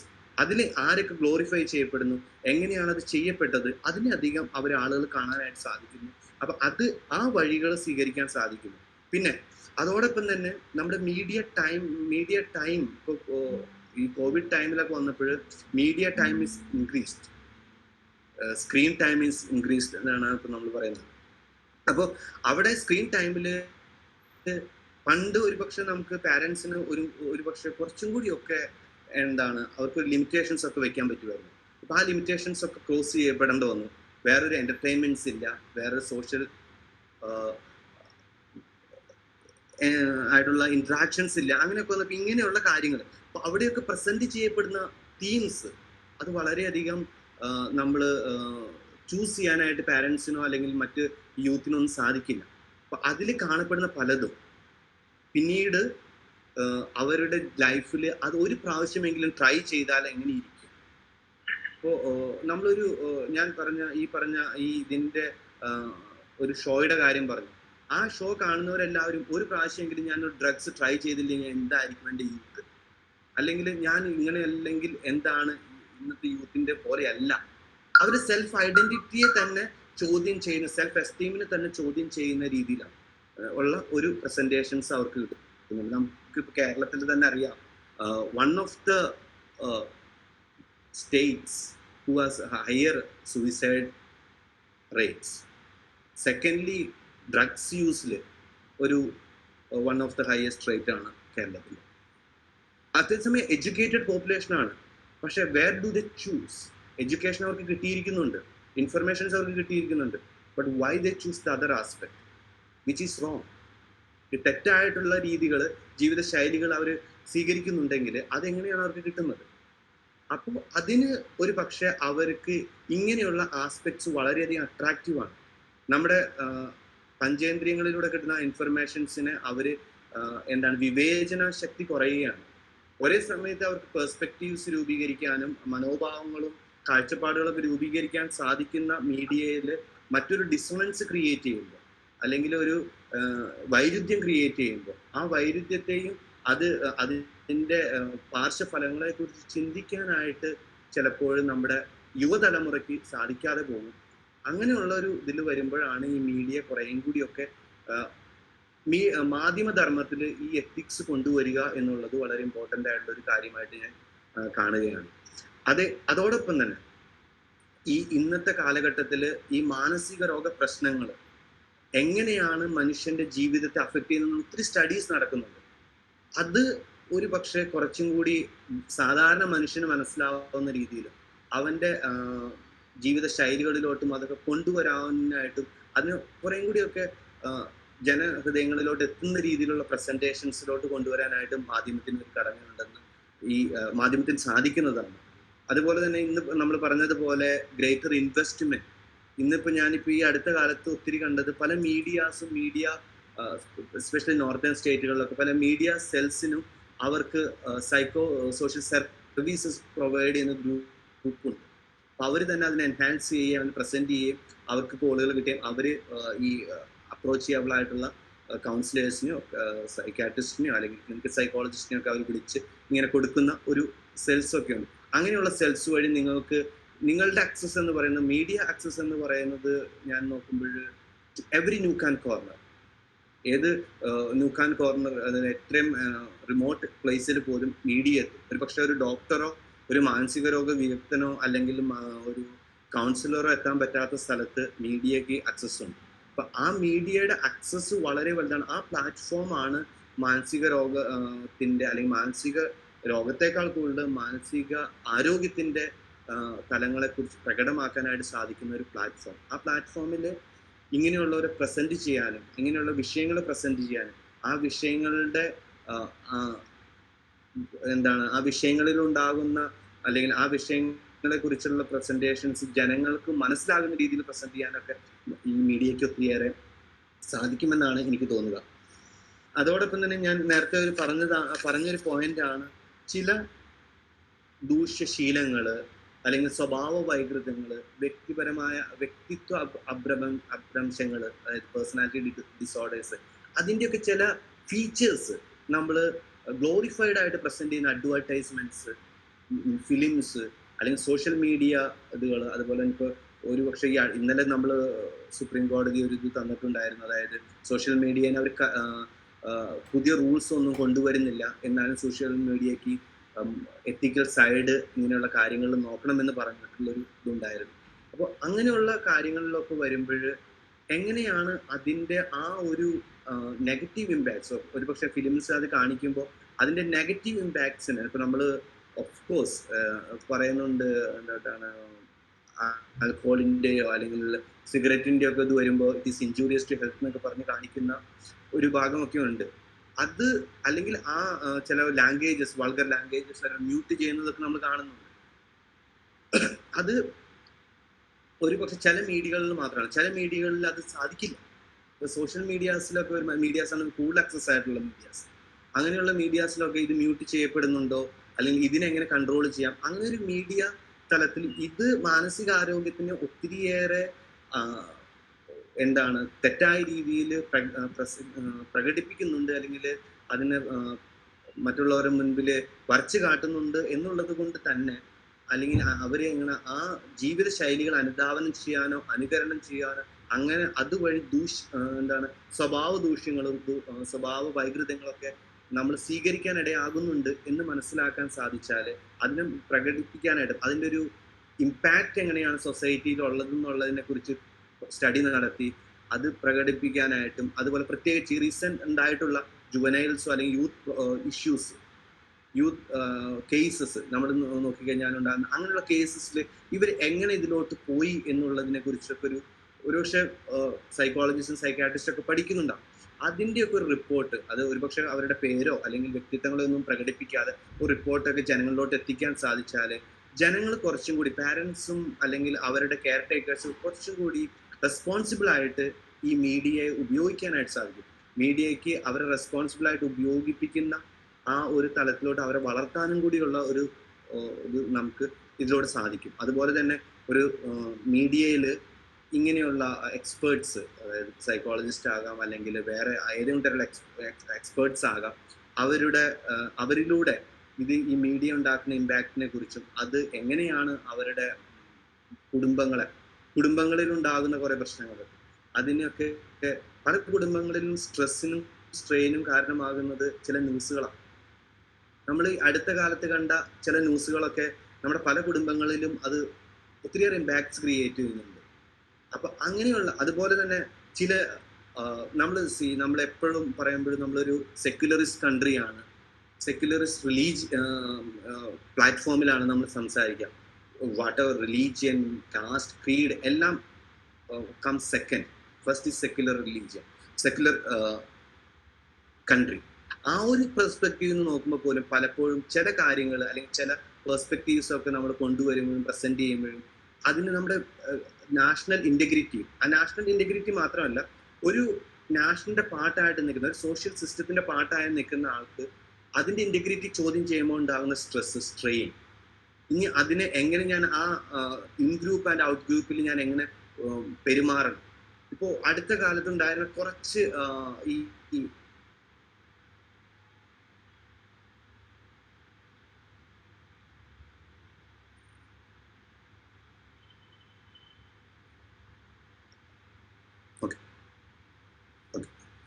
ചില ഞാൻ കൺക്ലൂഡ് ചെയ്യാനാണ് പോകുന്നത്.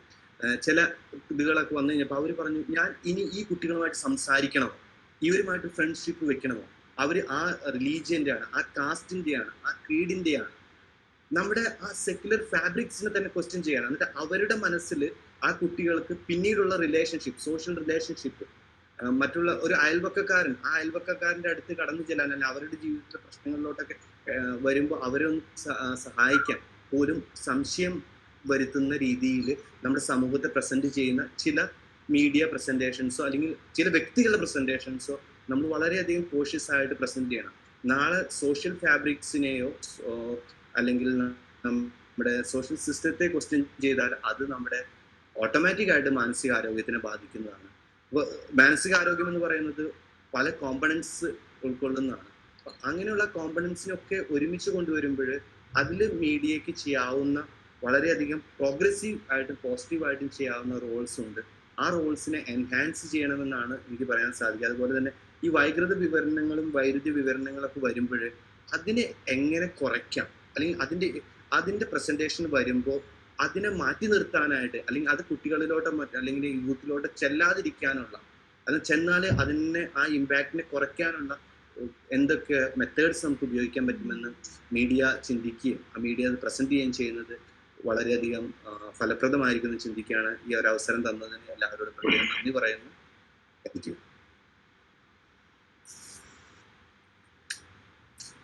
Thank you so much father. ഇത്രയും ഡീറ്റെയിൽസ് വളരെ നല്ല രീതിയിൽ പ്രസന്റ് ചെയ്ത് വളരെ സിമ്പിൾ ആയിട്ട് പ്രസന്റ് ചെയ്തതിന് ഒരുപാട് നന്ദി. അടുത്തതായി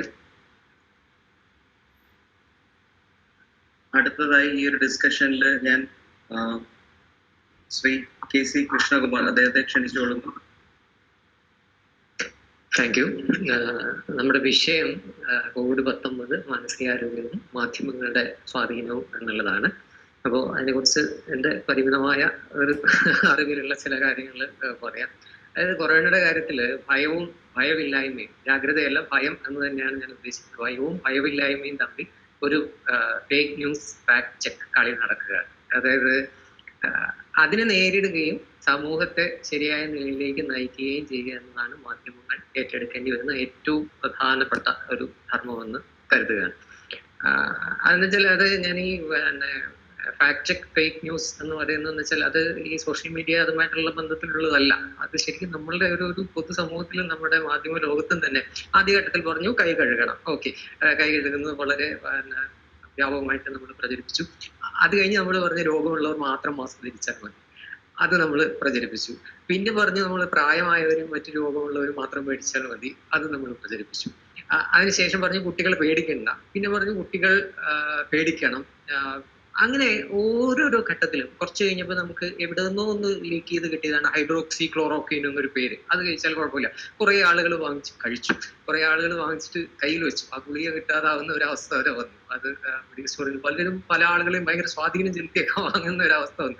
പിന്നെ അതിന് ശേഷം നമ്മൾ കുറച്ച് ആയുർവേദ മരുന്നുകൾ, ഹോമിയോ മരുന്നുകൾ, അങ്ങനെയുള്ള സാധനങ്ങൾ വന്നു. അവയൊക്കെ കഴിച്ചു. കോഥം അതുപോലുള്ള സാധനങ്ങളൊക്കെ നമ്മൾ കഴിക്കാൻ തുടങ്ങി. അങ്ങനെ ഓരോ ഘട്ടത്തിലും പിന്നെയും പിടികിട്ടാത്ത കാര്യങ്ങളിലേക്കാണ് നമ്മൾ പോയത്.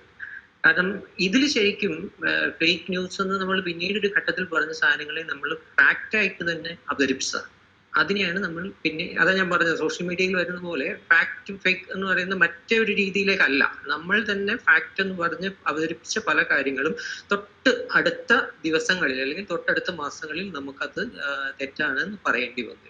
ഇതാണ് ശരിക്കും മാധ്യമങ്ങൾ നേരിട്ട ഏറ്റവും വലിയ ഒരു പ്രശ്നം. ഇപ്പൊ തന്നെ നോക്കൂ, നമുക്കിതിപ്പോ എങ്ങനെ ആരിൽ നിന്ന് ആരിലേക്ക് എങ്ങനെയൊക്കെ പടരുന്നു എന്നുള്ളതിനെ കുറിച്ചിട്ട് നമുക്ക് വളരെ കൃത്യമായിട്ട് എന്നുള്ളത് പോട്ടെ, നമുക്കൊരു സാധ്യത എന്ന മട്ടിൽ പോലും കാര്യങ്ങൾ നമുക്ക് പറയാൻ പറ്റുന്നില്ല. കാരണം നമുക്കൊരിക്കലും കേരളത്തിൽ സംഭവിക്കാം, ലോകത്തിലെ ഒരു സ്ഥലത്ത് സംഭവിക്കാൻ പറ്റാത്ത ഒരു ക്രിമിനൽ കുറ്റം കൊറോണയുമായിട്ട് ബന്ധപ്പെട്ടിട്ട് നമ്മളുടെ നാട്ടിൽ നടന്നു, കേരളത്തിൽ. പക്ഷെ അതിൽ ആ ക്രിമിനൽ കുറ്റം ചെയ്ത ആള് ഇപ്പോഴും നെഗറ്റീവാണ്.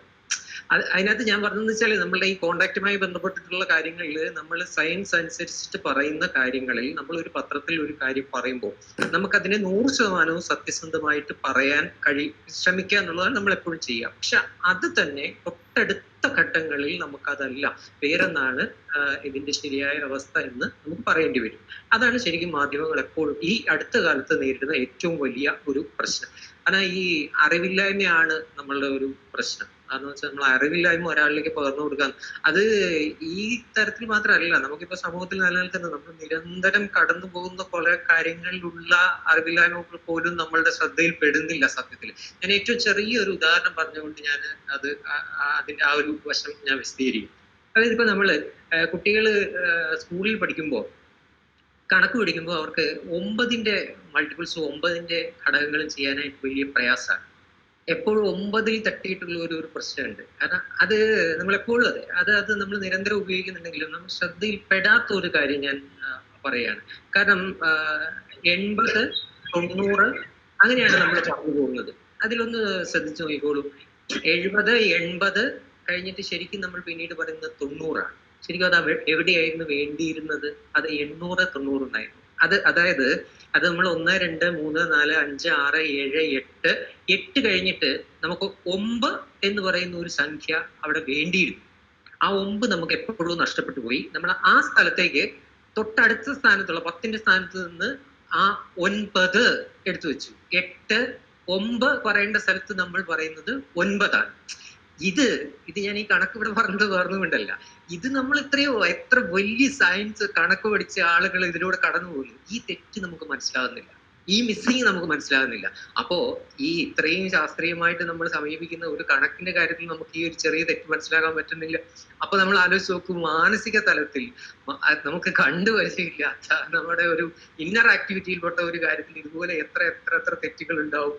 അത് നമ്മൾ നേരിട്ട് കണ്ടുന്ന ഫിസിക്കലായിട്ട് കാണുന്ന ഈ കാര്യത്തിലുള്ള ഈ തെറ്റ് മനസ്സിലാക്കാൻ പറ്റാത്ത ആളുകൾ, അത് ആ ഒരു ടാസ്ക് അത്രയ്ക്ക് ഭയങ്കര. നമുക്ക് ആ മാനസികമായ അവസ്ഥയെ നമ്മൾ കൈകാര്യം ചെയ്യുന്നില്ല. ആ വലിയ ടാസ്ക് ആണ് നമ്മളുടെ മുമ്പിൽ ഇപ്പൊ. അത് ശരിക്കും കൊറോണ വന്നപ്പോൾ അതിനെ മൾട്ടിപ്പിൾ ചെയ്തു. കാരണം ഇത്തരം അവസ്ഥകൾ ചിലപ്പോ നമുക്ക് വളരെ കുറഞ്ഞ ഘട്ടങ്ങൾ മാത്രമേ വേണ്ടി വരത്തുള്ളായിരുന്നിരിക്കും. പക്ഷെ കൊറോണ വന്നപ്പോൾ നമുക്ക് വാർത്തകളിലും നിത്യജീവിതത്തിലും ഇത്രയും നമുക്ക് മനസ്സിലാവാത്ത അല്ലെങ്കിൽ നമുക്ക് വിശദീകരിക്കാൻ പറ്റാത്ത തെറ്റുകളുടെ എണ്ണം കൂടി വന്നു എന്നുള്ളതാണ്. പിന്നെ നമ്മളുടെ ഈ മാനസികാരോഗ്യത്തെ നമ്മൾ വിശകലനം ചെയ്യുമ്പോൾ മുൻപ് നമ്മളുടെ മാനസികാരോഗ്യം എങ്ങനെയായിരുന്നു എന്നുള്ളത് വിലയിരുത്താതെ നമുക്ക് മുൻപോട്ട് പോകാൻ പറ്റില്ല. ഇപ്പൊ ഇവിടെ പലരും സംസാരിക്കുന്ന കൂട്ടത്തിൽ നമ്മുടെ ആത്മഹത്യാ നിരക്കിനെ കുറിച്ചും നമ്മുടെ ഡ്രഗ്സ് ഉപയോഗത്തെ കുറിച്ചിട്ടും ഒക്കെ പറയണ്ടേ. ശരിക്കും സത്യത്തില് നമ്മുടെ കേരളത്തിലെ ഒരു മാനസിക നില എന്ന് പറയുന്നത് ഒരു കടുവയെ പോലെയാണ്. അതൊരു നല്ല ഉദാഹരണമാണ്, കടുവയെ പോലെ. കാരണം ഭയങ്കര ഗെറ്റപ്പിൽ നിൽക്കും, ഭയങ്കര ഇതായിട്ട് എല്ലാവരും നമ്പർ 1 ആണ്, ഭയങ്കര ഇതായിട്ട് പേടിക്കും, അങ്ങനെയൊക്കെയുള്ള ആളാണ് ആ സാധനം. അങ്ങനെ നിൽക്കുന്ന ഒരു സ്ഥിതിയാണ് ശരിക്കും നമ്മുടെ കേരളത്തിലെ ആരോഗ്യരംഗം, വിദ്യാഭ്യാസ രംഗം എല്ലാം ഉണ്ട്.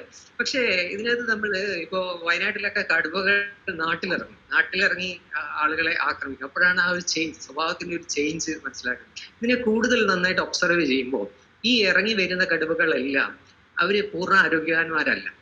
അവരുടെ ഒന്നുകിൽ പല്ല്, നമ്മുടെ ഈ ജീവികളിൽ ചിലർക്ക് പറ്റിയിരിക്കുന്ന ഒരു പ്രശ്നമാണത്. കാരണം അവർക്ക് പല്ല് പിന്നീട് വരാത്തതുകൊണ്ട് പല്ല് പോയി കഴിഞ്ഞ് കഴിഞ്ഞാൽ അവരുടെ സ്വഭാവം തന്നെ മാറിപ്പോകും. അപ്പൊ ഈ നാട്ടിലിറങ്ങുന്ന കടുവകളെ പലപ്പോഴും മയക്കിയൊക്കെ കൊണ്ടുപോകുന്ന സമയത്ത് ഇവര് സമ്പൂർണ്ണമായി പരിശോധന നടത്തുമ്പോൾ അവർക്ക് ഇര പിടിക്കാൻ പറ്റാത്ത വിധത്തിലുള്ള ചില പ്രശ്നങ്ങൾ ആ കടുവകൾ കൊണ്ടുവന്ന് തിരിച്ചറിഞ്ഞിട്ടുണ്ട്. മിക്കവാറും പല്ല് അല്ലെങ്കിൽ ഈ മുൻപിലെ കാലിന്റെ ഷോൾഡർ ബോൺ അതിനൊക്കെ പരിക്ക് പറ്റുന്ന കടുവകളാണ് ഒരു 98% നാട്ടിലിറങ്ങുന്നതാണ്. ഏതാണ്ട് ഇതേ ഒരു അവസ്ഥ നമ്മളുടെ ഒരു മാനസിക സ്ഥിതിക്കുണ്ട്. കേരളത്തിലുള്ള ആളുകൾ വളരെയധികം നമ്മൾ ഈ കടുവയെ പോലെ ഭയങ്കര ശക്തരാണ് എന്നൊക്കെ പറഞ്ഞിട്ട് ഇങ്ങനെ നിൽക്കുമ്പോഴും നമ്മൾ തിരിച്ചറിയാത്ത എവിടേക്കോ ചില ലൂപ്പ് ഹോൾസ് ഉണ്ട്. കാരണം എവിടേക്കോ പല്ല് പോയതോ എല്ലൊടിഞ്ഞതോ ഒക്കെ ആയിട്ട്. പക്ഷെ നമുക്ക് പുറമേ കടുവയെ കാണുന്നത് പോലെ ഇങ്ങനെ ഒരു വലിയൊരു രൂപത്തിൽ കാണുന്നത് കൊണ്ട് ശരിക്കും നമ്മൾ അതിന്റെ ഉൾഭാഗം തിരിച്ചറിയുന്നില്ല. എവിടേക്കോ ഉള്ള ആ എല്ലൊടിയലോ പല്ല് പോകലോ ഒക്കെയാണ് നമ്മളെ കൊണ്ട് ഈ കൂടുതൽ ആത്മഹത്യകള്, കൂടുതൽ ക്രിമിനൽ സ്വഭാവങ്ങൾ, അങ്ങനെയുള്ള കാര്യങ്ങളിലേക്ക് പോകുന്നത് എന്ന് നമുക്ക് വേണമെങ്കിൽ വിലയിരുത്താം. അത് ശരിക്കും ഗ്രാസ് റൂട്ട് ലെവൽ സ്റ്റഡി ചെയ്തിട്ട് നമ്മൾ നിശ്ചയിക്കേണ്ട ഒരു കാര്യമാണത്. പിന്നെ ഈ കോവിഡ് കാലത്ത് വന്ന മാറ്റങ്ങൾ, അതും ഈ പറഞ്ഞതുപോലെ നമ്മൾ ആ ഫാക്ട് ഫേക്ക് എന്ന് പറയുന്നത് പോലെ വന്നതുപോലെ നമ്മളുടെ ആ ഓരോ ഘട്ടത്തിലെയും നമ്മൾ ലോക്ക്ഡൌൺ പീരീഡ് മുതൽ ഘട്ടഘട്ടമായിട്ട് വന്ന ഓരോ ഘട്ടങ്ങളിലും വന്ന മാറ്റങ്ങൾ നമ്മെ സ്വാധീനിച്ചത് ഏതാണ്ട് ഇതേപോലെ തന്നെയാണ്. കോവിഡ് കാലത്ത് ആദ്യമാണെങ്കിൽ ഇപ്പോൾ ഓഫീസുകളിലേക്ക് പാഞ്ഞു പോകണ്ട, ബസ് കാത്ത് നിൽക്കണ്ട, കല്യാണത്തിന് പോകണ്ട, ഡ്രസ്സ് വാങ്ങണ്ട, ഒരുപാട് കാര്യങ്ങൾ ഒഴിവാക്കപ്പെട്ടു. അപ്പൊ ഒരു ജനറലായിട്ട് ഒരു സ്റ്റഡി, അല്ലെങ്കിൽ സ്റ്റഡി എന്ന് പറയാൻ പറ്റില്ല, കാരണം അങ്ങനെ ഒരു കൃത്യമായ സ്റ്റഡി ഉണ്ടോ എന്ന് എനിക്കറിയില്ല. പൊതുവെ ചില ഭാഗങ്ങളിലൊക്കെ നടത്തിയ ചില പഠനങ്ങൾ മാത്രമേ ഉള്ളൂ. അപ്പൊ ആദ്യഘട്ടത്തിൽ പറഞ്ഞ ടെൻഷൻ, ആദ്യഘട്ടത്തിൽ ലോക്ക്ഡൌൺ ഭയങ്കരമായി വന്ന ഘട്ടത്തിൽ ഇങ്ങനെ ഒരു മരണത്തെ കുറിച്ചുള്ള ഒരു പേടി അങ്ങനെയൊക്കെ വന്നിട്ട് ആളുകൾ ഭയങ്കരമായിട്ട് പേടിച്ചിരുന്ന ഒരു ഘട്ടം ഉണ്ടായിരുന്നു. പിന്നീട് പതുക്കെ അത് മാറി, ടെൻഷൻ മാറിയിട്ട് പതുക്കെ ആളുകൾ സാധാരണ ജീവിതത്തിലേക്ക് വരാനാണ്. അപ്പൊ അങ്ങനെ ടെൻഷൻ കുറഞ്ഞപ്പോൾ ആത്മഹത്യ കുറഞ്ഞു, ഹാർട്ട് അറ്റാക്ക് കുറഞ്ഞു, പിന്നെ മറ്റ് അസുഖങ്ങൾ കുറഞ്ഞു, മരുന്നുകളുടെ ഉപയോഗം കുറഞ്ഞു, ഹോട്ടൽ ഭക്ഷണം കഴിക്കുന്നതിന്റെ തോത് കുറഞ്ഞു എന്നൊക്കെ സാമാന്യമായിട്ട് ആളുകൾ സാധാരണ മട്ടിൽ ഇങ്ങനെ വിലയിരുത്തലുകൾ ഉണ്ടായി. അതിന്റെ നിജസ്ഥിതി എന്താണെന്നുള്ളത് നമ്മൾ പഠനത്തിന് ശേഷം നടത്താം. അപ്പൊ അതൊക്കെ നമ്മളിപ്പോ എന്ന് വെച്ചാൽ ഇപ്പോൾ കേരളത്തിലെ ഏറ്റവും കൂടുതൽ ആളുകൾ ഒരു മാനസിക സംഘടനയായി പറഞ്ഞിരുന്നത് ഓഫീസിലേക്ക് പോകാണ്. ഓഫീസിലേക്ക് പോകുമ്പോൾ രാവിലെ ഇറങ്ങും, വീട്ടിലെ പണികളൊക്കെ കഴിഞ്ഞിട്ട് ഓടി ബസ് സ്റ്റോപ്പിൽ ചെന്ന് നിൽക്കും. ബസ് എപ്പോൾ വരുമെന്ന് നമുക്കറിയില്ല. വന്ന ബസ്സിൽ കയറി കൂടുന്നതിന്റെ പ്രയാസം, കയറി കൂടി കഴിഞ്ഞ് കഴിഞ്ഞാൽ പിന്നെ തിങ്ങിഞ്ഞെരിക്കും നിൽക്കുന്നതിന്റെ പ്രയാസം, ഓഫീസിൽ ചെന്ന് കഴിഞ്ഞാൽ ചിലപ്പോൾ മേലധികാരി വഴക്ക് പറയുന്നത്, ഇതൊക്കെ നമ്മുടെ ഒരു മാനസിക സംഘർഷം കൂട്ടുന്ന ഒരു ഘടകമായിരുന്നു. അപ്പൊ അത്തരം കുറെ ഭാഗങ്ങളൊക്കെ ഒഴിവായി എന്നുള്ള മട്ടിൽ നമ്മൾ അതിനെ റീഡ് ചെയ്ത ഒരു അവസ്ഥ ഉണ്ടായിരുന്നു. പക്ഷേ ഇത് വളരെ പെരിഫറലായുള്ള ഒരു അവസ്ഥയാണെന്നും ചിലപ്പോൾ വേണമെങ്കിൽ നമുക്ക് പിന്നീട് തിരിച്ചറിയപ്പെട്ടേക്കാം. കാരണം വെച്ചാൽ ഇപ്പൊ ഒരു കല്യാണത്തിന് പോകുന്നു, ഒരു സാരി ഉടുത്ത് പോകുന്നു, ഒരു നല്ല ഷർട്ട് ഇട്ടിട്ട് പോകുന്നു, ഇതൊക്കെ ഇതിന്റെ അകത്ത് ഒരു പുറമേ കാണുന്ന ഒരു കാര്യം മാത്രമല്ല. കല്യാണത്തിന് ചെല്ലുമ്പോൾ ആ ഒരാൾ ചെല്ലുമ്പോഴത്തേക്ക് ഒരു നല്ല സാരിയൊക്കെ ഉടുത്ത് ചെല്ലുമ്പോൾ അടുത്ത് നിൽക്കുന്ന ആള് എത്തിയോ, നല്ല സാരി, കൊള്ളാം, നന്നായി, എത്ര കാലമായി കണ്ടിട്ട്, അമ്മായി എന്ത് പറയുന്നു എന്നൊക്കെ പറയുന്നതാണ് ഒരു സോഷ്യൽ ബീയിങ് എന്നുള്ള നിലയിൽ നമുക്ക് അതിൽ നിന്ന് കിട്ടുന്ന റിസൾട്ട്. ശരിക്കും ആ റിസൾട്ടാണ് നമുക്ക് പോകുന്നത്. ഒരു കല്യാണത്തിന് പോകാതിരിക്കുന്നതോ അവിടുത്തെ ഒരു ഭക്ഷണത്തിന്റെ ഒരു സ്വാദ് നമുക്ക് നഷ്ടപ്പെടുന്നതോ അല്ല, മറിച്ച് നമുക്ക് ഒരു സോഷ്യൽ ബീയിങ് എന്നുള്ള നിലയിൽ നമുക്ക് കിട്ടേണ്ടിയിരുന്ന ആ പങ്കുവയ്ക്കൽ, അങ്ങനെയുള്ള കുറെ കാര്യങ്ങളാണ് നമുക്ക് നഷ്ടപ്പെട്ടത്. ഇപ്പൊ വീട്ടിലിരിക്കുന്ന സമയം ഒരുപാട് കിട്ടിയെന്ന് പറയുന്ന ആളുകളുണ്ട്. ആദ്യഘട്ടത്തിൽ, അതായത് ഈ ലോക്ക്ഡൌൺ തുടങ്ങിയ ഒരു ഘട്ടത്തിൽ ഈ എല്ലാ ആളുകളും വാട്സപ്പിലേക്ക് ഭയങ്കര ശക്തമായിട്ട് വന്നു. പക്ഷെ അതിന് ശേഷം അവർ വാട്സപ്പ് ഉപേക്ഷിച്ചു. ഇപ്പം ലോക്ക്ഡൌൺ മുമ്പുണ്ടായിരുന്ന അത്രയും പോലും വാട്സപ്പ് ഇപ്പോൾ ആളുകൾ ഉപയോഗിക്കുന്നത്. അതിന് മറ്റൊരു കാരണം കൂടിയുണ്ട്. കാരണം ഫോൺ നമുക്ക് നിത്യജീവിതത്തിലെ ഒരു പ്രധാന ഉപയോഗ വസ്തുവായിട്ട് മാറി. കാരണം എന്ന് വെച്ചാൽ ഇപ്പം വർക്ക് അറ്റ് ഹോം എടുക്കുന്ന ആളുകൾ, ഇപ്പോൾ അധ്യാപകരാണെങ്കിലും അതുപോലുള്ളവരാണെങ്കിലും അവർ ഫോണിലാണ് പ്രധാനമായിട്ടും. അവർക്ക് നഷ്ടപ്പെട്ടു പോയതെന്ന് വെച്ചാൽ മറ്റത് രാവിലെ 10 തൊട്ട് 5 വരെ ഒരു സമയത്ത് വർക്ക് ചെയ്താൽ മതിയായിരുന്നെങ്കിൽ ഇപ്പൊ ആ സമയം കുറച്ചുകൂടി എക്സ്റ്റെൻഡ് ആയി. ഇപ്പൊ ഏത് സമയത്തും പണിയെടുക്കാൻ, രാത്രി 10 മണിക്കും 11 മണിക്കും കുട്ടികളെ വിളിക്കുക, അല്ലെങ്കിൽ കുട്ടികൾ വിളിക്കുക, പേരൻസ് വിളിക്കുക. അപ്പൊ ആ ഒരു അതിന്റെ വർക്കിന്റെ ഒരു പൊസിഷൻ അല്ലെങ്കിൽ ആ വർക്കിന്റെ ഒരു ടൈം തന്നെ മാറി. അപ്പൊ അവർക്ക് ഇപ്പൊ ഒന്ന് സംസാരിച്ച് നോക്കിയാൽ ഫോൺ കാണുന്നതിന് അനർത്തിയായിട്ടുള്ള ഒരു രീതിയിൽ മാറി. ഈ ഫോണോ വേണ്ട, ഞാൻ കുറച്ച് സമയം കൂടി ഇരുന്നോട്ടെ എന്നുള്ള കുട്ടികൾ. അപ്പൊ ആദ്യഘട്ടത്തിൽ ഉണ്ടായിരുന്നതല്ല ശരിക്കും ഇപ്പോ സംഭവിച്ചിരിക്കുന്നത്. ഈ ഒരു മാറ്റവും വന്നു. നമ്മൾ ആദ്യഘട്ടത്തിൽ എല്ലാവരും ഫോണിലൂടെ അധിക സമയം എന്ത് ചെയ്യണം, ഗൂഗിൾ മീറ്റിൽ സംസാരിക്കണം. ഇതുമായി ബന്ധപ്പെട്ടിട്ട് ഇപ്പൊ ഈ ഗൂഗിൾ മീറ്റിൽ ഒരു 80% നമ്മൾ കൃത്യസമയത്ത് നടത്തുന്നുണ്ട്. നമ്മൾ ഒരു ഘട്ടത്തിൽ കേരളത്തിന്റെ ഒരു ഈ നമ്മുടെ രീതികളെ കുറിച്ച് പറയുമ്പോൾ നമ്മൾ ഒരു മീറ്റിങ്ങുകൾ സമയത്ത് നടത്തത്തില്ല, അങ്ങനെയുള്ള കുറെ ഇത് വളരെ നെഗറ്റീവ്സ് ആയിട്ട് പറയുമായിരുന്നു. പക്ഷെ അത് ഒരു പക്ഷേ നമുക്ക് അവിടെ എത്തിച്ചേരാനുള്ള ഒരു സമയത്തിന്റെ ഒരു പ്രശ്നമുണ്ട്, അല്ലെങ്കിൽ പല ആളുകളെ കാണുന്നുണ്ട്, അല്ലെങ്കിൽ റോഡിൽ ബ്ലോക്ക് ആകുന്നുണ്ട്, അങ്ങനെയൊക്കെയുള്ള പ്രശ്നങ്ങൾ കൊണ്ട് കൂടി ആയിരുന്നിരിക്കാം എന്നുള്ളതിന്റെ ഒരു തെളിവ് കൂടിയായിട്ട് വേണമെങ്കിൽ നമുക്ക് എടുക്കാം. ഇപ്പൊ 10 മണിക്ക് എന്ന് പറയുന്ന മിക്കവാറും ഗൂഗിൾ മീറ്റുകൾ 10 മണിക്ക് തുടങ്ങാറുണ്ട്. അത്തരം കാര്യങ്ങളാണ് നമുക്ക് എന്താ വെച്ചാൽ ഇതുമായി ബന്ധപ്പെട്ടുള്ള എല്ലാ കാര്യങ്ങളും നിരന്തരം ഇങ്ങനെ മാറ്റങ്ങൾക്ക് വിധേയമായി കൊണ്ടിരിക്കുകയാണ്. നമ്മൾ സെറ്റ് ചെയ്യുന്ന ഓരോ കാര്യങ്ങളും ഇങ്ങനെ മാറി മാറി വന്നുകൊണ്ടിരിക്കുകയാണ്. ഈ കൂട്ടത്തിൽ നമ്മൾ ശ്രദ്ധയിൽപ്പെട്ട ഓരോ വ്യക്തികൾ, ഓരോ സെഗ്മെന്റിലും പെട്ട ആളുകളെ ശരിക്കും നമ്മൾ അവരുടേതായ രീതിയിൽ കൈകാര്യം ചെയ്യേണ്ട ഒരു അവസ്ഥയിലേക്കാണ് നമ്മൾ വന്നിരിക്കുന്നത്. കുട്ടികളാണ് ഏറ്റവും പ്രധാനപ്പെട്ട ആളുകൾ. ഇപ്പൊ എന്ന് വെച്ചാൽ വീട്ടിലിരുന്ന് കാര്യങ്ങൾ ചെയ്യുമ്പോൾ എനിക്ക് പേഴ്സണലി തോന്നിയിട്ടുള്ള ഒരു കാര്യം, അത് ശരിക്കും ഈ ഡോക്ടേഴ്സ് ആണ് ശരിക്കും അതിനെ അറ്റൻഡ് ചെയ്യേണ്ടത്. ഞാനൊരു നിരീക്ഷണം എന്നുള്ള നിലയിൽ പറയുകയാണ്. കാരണം എന്ന് വെച്ചാൽ അവരുടെ വേരിയസ് IQ ലെവലിലുള്ള ഇന്ററാക്ഷൻ ഭയങ്കരമായിട്ട് നഷ്ടപ്പെട്ടു. കാരണം വെച്ചാൽ അവൻ വീട്ടിൽ ഇരുന്നിട്ട് ഒരു പൂച്ചയുടെ പടം വരയ്ക്കുമ്പോൾ അതിൽ എന്തില്ലെങ്കിലും ആ പടം കാണുന്ന മുഴുവൻ ആളുകളും പറയുന്നത് ഹായ് മോനെ നല്ല പടം നന്നായിട്ടുണ്ട് എന്നാണ് പറയുന്നത്. പക്ഷെ ക്ലാസ്സിലായിരുന്നപ്പോ അതല്ല, അവൻ പൂച്ചയുടെ പടം വരച്ച പൂച്ചയുടെ ശരിയായിട്ടില്ല, എന്തെന്നാടേ ഇത് കഴുതയാണല്ലോ എടുത്ത് കീറിക്കളയടേ എന്ന് പറയുന്ന ഒരാളും അവിടെ ഉണ്ട്. അപ്പോ അത്തരം അവസ്ഥകൾ ഫേസ് ചെയ്യാനുള്ള, അവൻ ശരിക്കും ഒരു സോഷ്യൽ ബീയിങ് ആവാനുള്ള ആ വലിയ സാധ്യത നഷ്ടപ്പെട്ടു. അവൻ പോകുന്ന വഴിക്ക് ഓട്ടോറിക്ഷ ഡ്രൈവറെ കാണുന്നുണ്ട്, അല്ലെങ്കിൽ ബസ്സിലെ കണ്ടക്ടറെ കാണുന്നുണ്ട്, കിളിയെ കാണുന്നുണ്ട്. അപ്പൊ ഇവരുമായിട്ടൊക്കെ ഉള്ള വേരിയസ് IQ ലെവലിലുള്ള ഇന്ററാക്ഷൻ അവന് കിട്ടുന്നുണ്ടായിരുന്നു. പക്ഷെ ഇപ്പൊ അവൻ വീട്ടിലിരിക്കുമ്പോൾ അവൻ അച്ഛൻ, അമ്മ, അപ്പൂപ്പൻ, അമ്മുമ്മ ഇവരാരും ഒരു 80% നെഗറ്റീവ്സ് പറയുന്ന ആളുകളായിരിക്കില്ല. അഥവാ നെഗറ്റീവ്സ് പറയുന്ന ഒരു അപ്പൂപ്പനും അമ്മൂമ്മ ഉണ്ടെങ്കിൽ അവർ സ്ഥിരമായി നെഗറ്റീവ്സ് പറയുന്ന ആളുകളുമായി സെയിം IQ ലെവലിൽ അവര് കിടന്നിങ്ങനെ കളിക്കുന്ന ഒരു അവസ്ഥ, അത് ശരിക്കും ഒരു അറ്റൻഡ് ചെയ്യപ്പെടേണ്ട മേഖലയാണെന്ന് പേഴ്സണലി എനിക്ക് തോന്നിയിട്ടുണ്ട്. പിന്നെ അതുപോലെ തന്നെ ഇപ്പൊ നമുക്ക് ഫേസ് മാസ്ക് ധരിക്കുന്നു, അത് എത്രത്തോളം നമ്മളെ സ്വാധീനിക്കുന്നു എന്നുള്ള കാര്യം ഇതുവരെ നമ്മൾ ശരിയായ രീതിയിൽ സ്റ്റഡി ചെയ്തിട്ടില്ല. കാരണം ഇപ്പൊ എല്ലാ കാര്യത്തിലും നമുക്കിപ്പോ തന്നെ ഈ മൊബൈൽ ഫോൺ ഉപയോഗം വന്നു കഴിഞ്ഞതിന് ശേഷം നമുക്കിപ്പോ ഒരു 4 നമ്പർ പോലും നമുക്ക് ഓർമ്മയിൽ നിർത്താൻ പറ്റില്ല. വളരെ വേഗത്തിലാണ് നമ്മുടെ ഒരു കഴിവ് നഷ്ടപ്പെട്ടത്. അപ്പൊ അപ്പൊ അതേപോലെ ഈ മുഖം കണ്ട് സംസാരിക്കുമ്പോൾ നമ്മളിൽ ഉണ്ടായിരുന്ന ഇമ്പാക്ട് എന്താണോ അതെങ്ങനെയാണ് നഷ്ടപ്പെട്ടത് എന്നുള്ളത് കുറച്ച് കാലത്തിന് ശേഷമായിരിക്കും നമുക്കത് മനസ്സിലാവുക. ആളുകൾ ഉള്ളിലേക്ക് ഒതുങ്ങി പോവുകയാണോ, എന്താണ് ഇതിനകത്ത്? അത് ശരിക്കും വളരെ ഇതിപ്പോ എന്ന് വെച്ചാല് ഒരു അതുമായി ചേർത്തിട്ട് എന്റെ മനസ്സിൽ വന്ന ഒരു കാര്യം ഞാൻ പറയാം. കാരണം വെച്ചാൽ ഇപ്പം പല സ്ഥലങ്ങളിലും പണ്ട് നമ്മൾ ആന നാട്ടിലിറങ്ങുന്ന സമയത്ത് ഈ ആനയെ ഓടിക്കാൻ വേണ്ടിയിട്ട് പടക്കം പൊട്ടിക്കുകയാണ് ചെയ്യുന്നത്. പടക്കം പൊട്ടിക്കുമ്പോൾ ആന തിരിച്ചു പോകും. അതിന് ഒരു പ്രധാനപ്പെട്ട ഒരു കാര്യം ഡോക്ടർ റാഷിദ് കണ്ടെത്തിയ ഒരു സാധനം എന്ന് പറഞ്ഞാൽ ഈ പടക്കം പൊട്ടിക്കുന്നതിന്റെ സൗണ്ട് മാത്രം കേട്ടിട്ടല്ല ആന തിരിച്ചു പോയിക്കൊണ്ടിരുന്നതെന്നാണ് അദ്ദേഹം പറയുന്നത്. അതെന്താ വെച്ചാല് പണ്ട് എപ്പോഴോ ഈ വെടിവെച്ച് കേൾക്കുന്നതിനോടൊപ്പം തന്നെ അതിന്റെ അടുത്ത് നിന്ന് ഒരു ആന പെടഞ്ഞു വീണ് മരിക്കുന്നത് ഇവിടെ കണ്ടിട്ടുണ്ട്.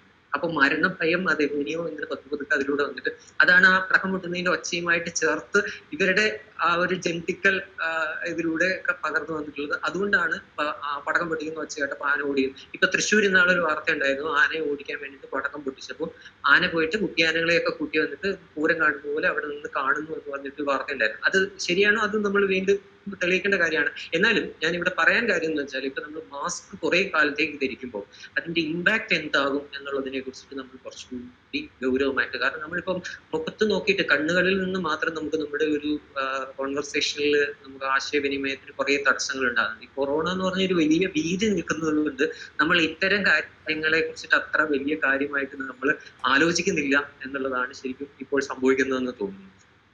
പിന്നെ ഈ സാമൂഹിക ബന്ധങ്ങൾക്ക് വലിയ ഭീഷണി ഉണ്ടായിട്ടുണ്ട്. കാരണം നമുക്ക് അങ്ങോട്ടും ഇങ്ങോട്ടും ഒരാളെ കണ്ടാൽ നമ്മൾ കൈ കൊടുത്ത് അയാളോട് വളരെ കുറച്ച് അടുത്ത സമയം സംസാരിച്ച് ഇതൊക്കെ നമുക്ക് വളരെ നമ്മുടെ ജീവിതത്തിൽ വളരെ പോസിറ്റീവായിട്ട് മുമ്പോട്ട് കൊണ്ടുപോയിക്കൊണ്ടിരുന്ന ഒരു ഘടകമാണ്. പക്ഷെ അതൊക്കെ നമുക്ക് പതുക്കെ ഒരാളെ കണ്ടാൽ അയാളോട് സംസാരിക്കണമെന്ന് നമ്മൾ പലതവണ ആലോചിക്കും. അല്ലെങ്കിൽ ജസ്റ്റ് ഒന്ന് എന്നാ ശരി എന്ന് പറഞ്ഞിട്ട് അതൊരു ആരോഗ്യ പ്രശ്നമായതുകൊണ്ട് നമ്മൾ പതുക്കെ അവിടെ നിന്ന് പുറത്തേക്ക് പോകും. പിന്നെ മാധ്യമങ്ങൾ കൈകാര്യം ചെയ്യുന്ന ആദ്യഘട്ടത്തിൽ ശരിക്കും ഈ കൊറോണ ട്രീറ്റ്മെന്റ് സെന്ററുകളിലേക്ക് കൊണ്ടുപോകുന്ന വാർത്തകൾ കൈകാര്യം ചെയ്യുമ്പോൾ നമുക്കൊക്കെ ഭയങ്കര ഒരു ബുദ്ധിമുട്ടുണ്ടായിരുന്നു. കാരണം വെച്ചാൽ 4 പേരുള്ള വീട്ടിൽ 3 പേര് കൊറോണ സെന്ററുകളിലേക്ക് പോകുമ്പോൾ ഒരു കുട്ടി എങ്ങനെ അവിടെ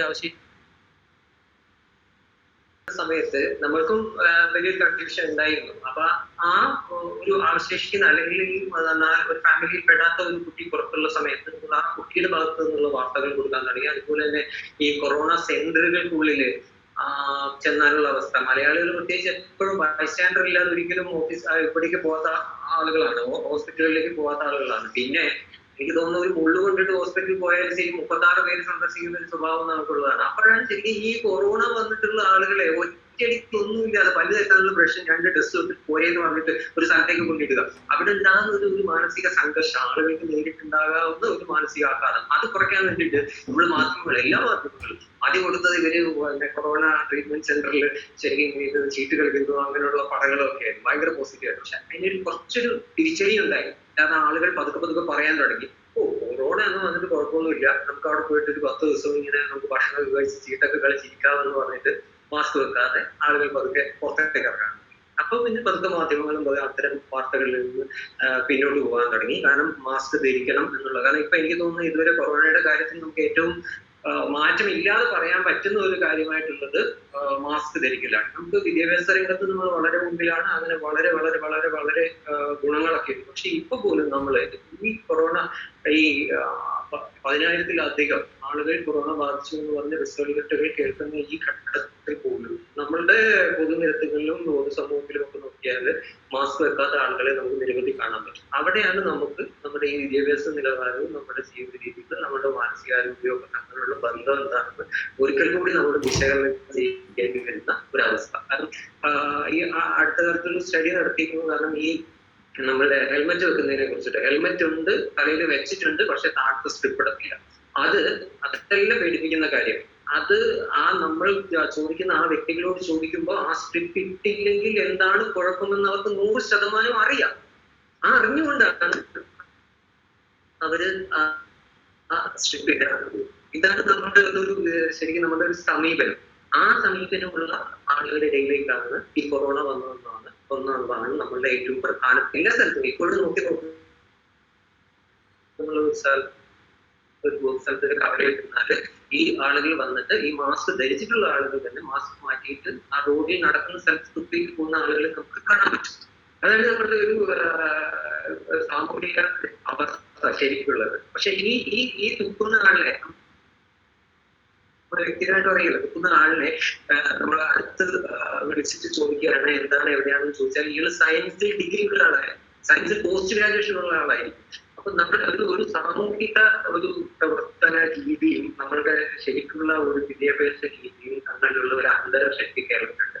ആ അന്തരമാണ് ശരിക്കും ഈ കോവിഡിനെ ഒരു പേടിക്കേണ്ട ജാഗ്രത എന്ന് നമ്മൾ പറയുന്നെങ്കിൽ കുറച്ചൊക്കെ ഒരു പേടിക്കേണ്ട സ്ഥിതിയിലേക്ക് നമ്മളെ കൊണ്ടുവന്നെത്തിച്ചത്. ഇതിന് വളരെയധികം കാരണം വെച്ചാൽ മാധ്യമങ്ങൾ ശരിക്കും ഇതിനു വേണ്ടിയിട്ട് മാനസികാരോഗ്യം സംബന്ധിച്ചത് നിലനിർത്തുന്നതിന് വേണ്ടിയിട്ട് പരമാവധി, അതായത് എങ്ങനെ കൊടുക്കണം, എങ്ങനെ ആളുകളെ കൈകാര്യം ചെയ്യണം എന്നുള്ള കാര്യത്തിൽ വളരെ, പിന്നെ മാധ്യമങ്ങളുടെ ഭാഗത്തു നിന്നും കുറെ പ്രശ്നങ്ങളുണ്ട്. കാരണം എല്ലാ ഓഫീസുകളിലും മിക്കവാറും പകുതിയിൽ താഴെ ആളുകളാണ് ജോലി ചെയ്യുന്നത്. അതുകൊണ്ടുള്ള ബുദ്ധിമുട്ടുകൾ, അവരെ കൂടുതൽ ആളുകളുമായിട്ട് ഇന്ററാക്ട് ചെയ്യുന്നു. അപ്പൊ അവരുടെ ഒരു സമയം പിന്നെ വർക്കിലോട് അതിലെല്ലാം ഇത് ബാധിക്കുന്നുണ്ട്. എങ്കിൽ പോലും മാധ്യമങ്ങളുടെ ഒരു പരിധി വരെ ഈ ഇത്തരം കാര്യങ്ങൾ വളരെ ശ്രദ്ധാപൂർവ്വം കാര്യങ്ങൾ കൈകാര്യം ചെയ്യുന്നതിനും ഈ നമ്മളുടെ ഒരു മാനസികാരോഗ്യ നില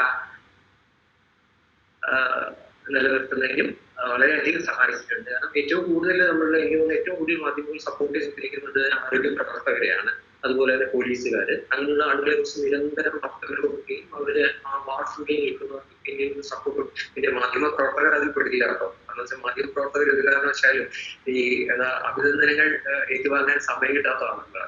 മാധ്യമ പ്രവർത്തകർ എല്ലാ സമയത്തും ഓണത്തിന് അവിടെ നമ്മൾ വേറെ കിട്ടിയിരിക്കുമ്പോഴും നമ്മള് ഇവിടെ ഓണത്തെ കുറിച്ചിട്ടുള്ള വാർത്തയിലാവുന്നുണ്ടായിരുന്നു. അതുകൊണ്ട് നമ്മൾ സന്തോഷിക്കുന്നത് ശരിക്കും ആരോഗ്യ പ്രവർത്തകരും അതുപോലെ തന്നെ പോലീസുകാരും ഒക്കെ നല്ല പ്രവർത്തനങ്ങൾ ചെയ്യുമ്പോൾ അവരെയൊക്കെ കുറിച്ചിട്ടുള്ള വാർത്തകൾ കഴിക്കുന്നതിൽ സന്തോഷിക്കുന്ന ആളുകളാണ് നമ്മൾ.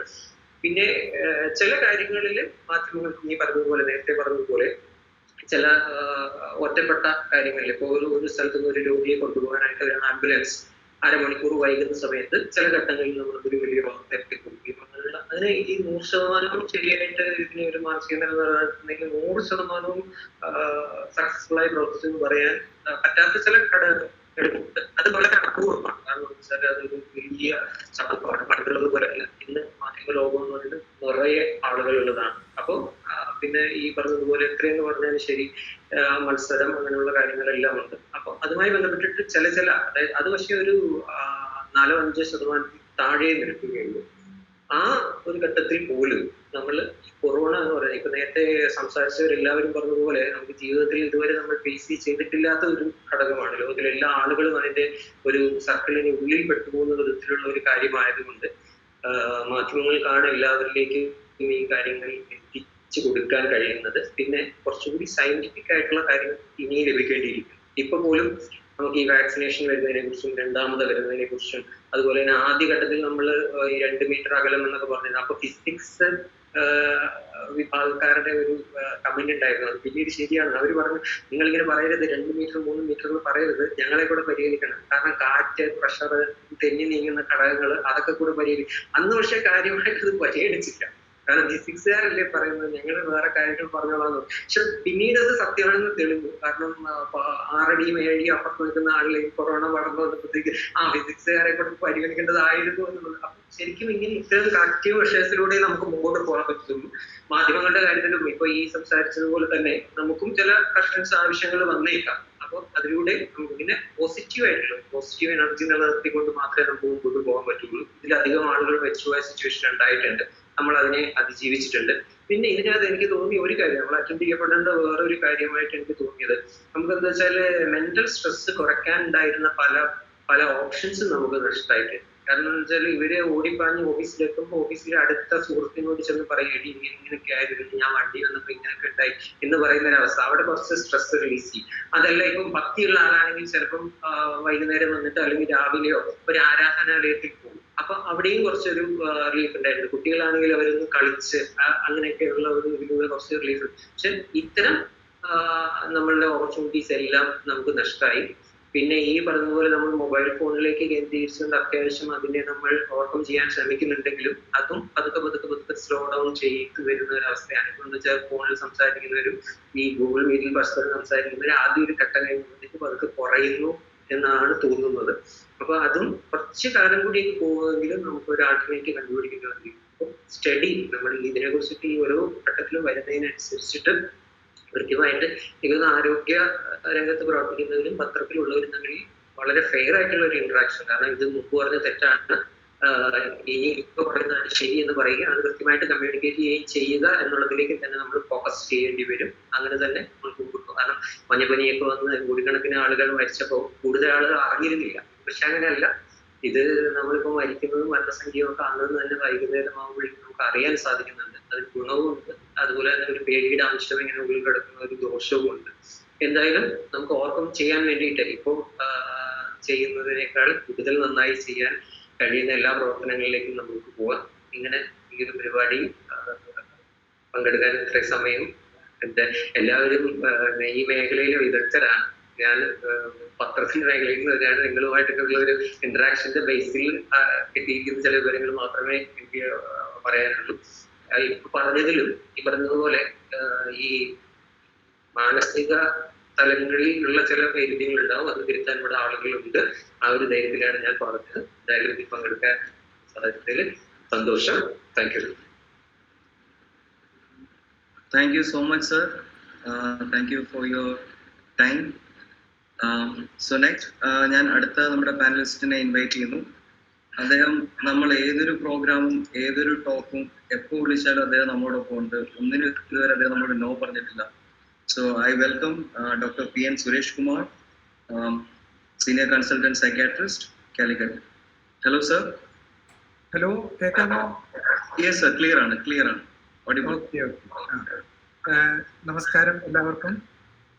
ആദ്യം തന്നെ ഞാൻ ഈ ഒരു പരിപാടി ഇവിടെ ആസൂത്രണം ചെയ്ത കാലിക്കറ്റ് പ്രസ് ക്ലബിനും composite regional centre for persons with disabilities, ഈ രണ്ട് സംഘടനകൾക്കും ആദ്യമായിട്ട് ഞാൻ നന്ദി പറഞ്ഞുകൊണ്ട് എന്നെ ഡോക്ടർ റോഷൻ ഇവിടെ സംസാരിക്കാനായിട്ട് ഏൽപ്പിച്ചിരിക്കുന്ന വിഷയം കോവിഡും അതുപോലെ തന്നെ മാനസിക ആരോഗ്യ പ്രവർത്തകരുടെ ആരോഗ്യത്തെക്കുറിച്ചാണോ എന്ന് എനിക്കറിയില്ല.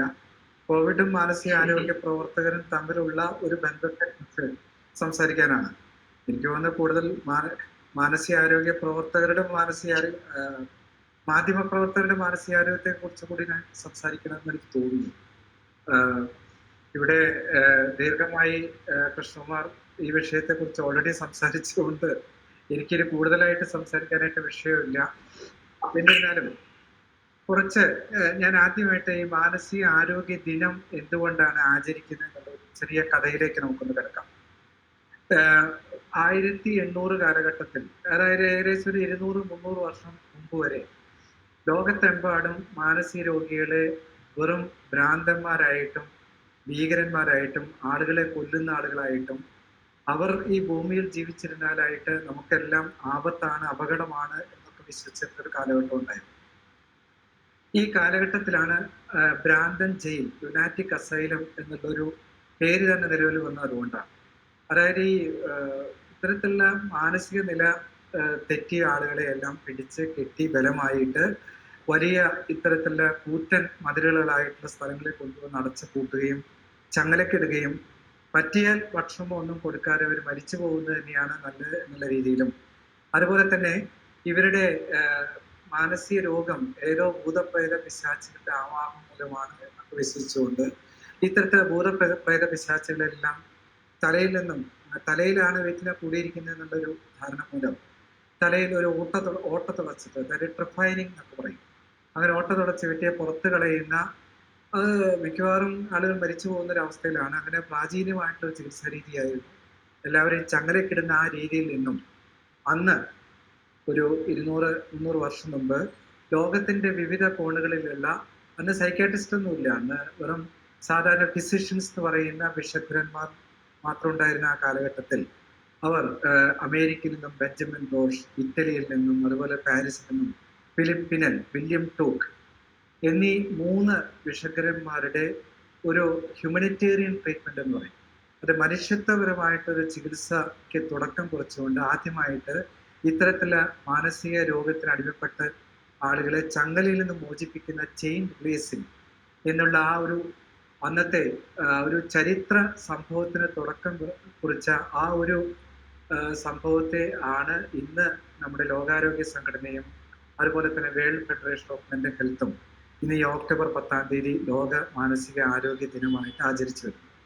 അപ്പൊ ഈ ദിനാചരണത്തിന്റെ ഉദ്ദേശം എന്താണെന്ന് വെച്ചാൽ ഇന്ന് നമ്മുടെ സമൂഹത്തിൽ നിലനിൽക്കുന്ന മാനസിക രോഗങ്ങളെ കുറിച്ചുള്ള അജ്ഞത മാറ്റുകയും അന്ധവിശ്വാസങ്ങളെ തകർക്കുകയും മാനസിക രോഗങ്ങൾക്കുള്ള ശാസ്ത്രീയമായിട്ടുള്ള കാരണങ്ങൾ എന്തൊക്കെയാണ് ഈ രോഗത്തിലുള്ള ലക്ഷണങ്ങൾ, ചികിത്സാ രീതികൾ എന്നൊക്കെ പൊതുജനങ്ങളെ മനസ്സിലാക്കിച്ച് എത്രയും നേരത്തെ രോഗികളെ ചികിത്സയ്ക്ക് പ്രേരിപ്പിക്കാനുള്ള രീതിയിലുള്ള ഒരു ബോധവൽക്കരണം നടത്തുക എന്നുള്ള ഉദ്ദേശമാണ് ഇന്ന് നമ്മൾ ഈ ലോക മാനസികാരോഗ്യ ദിനാചരണത്തിന്റെ ഉദ്ദേശം. അപ്പൊ എല്ലാ വർഷവും വിവിധ പരിപാടികളോടെ നമ്മൾ ആചരിക്കുന്ന ഈ ദിവസം ഇന്ന് നമ്മൾ വെർച്വലായിട്ട് ആരും കാണാതെ വെറും ഒരു ലാപ്ടോപ്പിന്റെ മുന്നിൽ മാത്രം ഇരുന്നുകൊണ്ട് നമുക്ക് വിപുലമായിട്ടുള്ള ഓഡിയൻസോ കലാപരിപാടികളോ മറ്റു പരിപാടികളോ ഒന്നും ഇല്ലാതെ നമ്മൾ ആചരിക്കേണ്ട ഒരു വിഷമം പിടിച്ചൊരു സ്ത്രീ ഇവിടെ വന്നിരിക്കുകയാണ്. അപ്പോൾ തീർച്ചയായിട്ടും ഈ ഒരു കോവിഡിന്റെ പശ്ചാത്തലത്തിൽ വെച്ച് കണ്ടുകൊണ്ട് വേണം നമുക്ക് ഈ വർഷത്തെ ഒരു മാനസിക ദിന ആചരണം നടത്തുവാനായിട്ട്.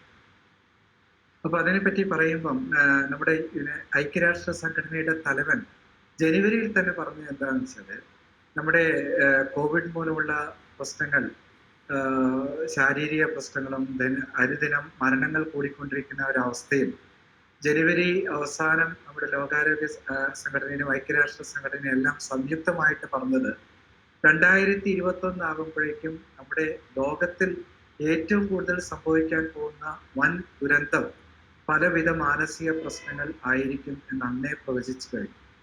ആ പ്രവചനം അക്ഷരാർത്ഥത്തിൽ ഇന്ന് നടന്നുകൊണ്ടിരിക്കുകയാണ്, നമ്മൾ നേരിട്ട് കണ്ടുകൊണ്ടിരിക്കുകയാണ്. അപ്പോൾ നമുക്ക് ചുരുക്കി പറഞ്ഞു കഴിഞ്ഞാൽ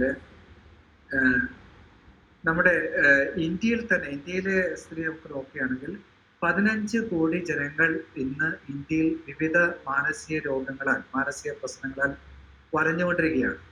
അതിൽ 90% ആളുകൾക്കും ശരിയായിട്ടുള്ള രീതിയിൽ ചികിത്സ ലഭിക്കുന്നില്ല എന്നുള്ളതാണ് ഏറ്റവും ദുഃഖകരമായിട്ടൊരു വസ്തുത. ഇതിൽ തന്നെ ഏകദേശം 2 കോടിയോളം ജനങ്ങൾ ഇന്ത്യയിൽ ആശുപത്രിയിൽ അഡ്മിറ്റ് ചെയ്ത് ചികിത്സിക്കേണ്ട രീതിയിലുള്ള മാനസിക രോഗികളാണ്. അവർക്ക് മതിയായിട്ട് ചികിത്സ ലഭിക്കുന്നുമില്ല.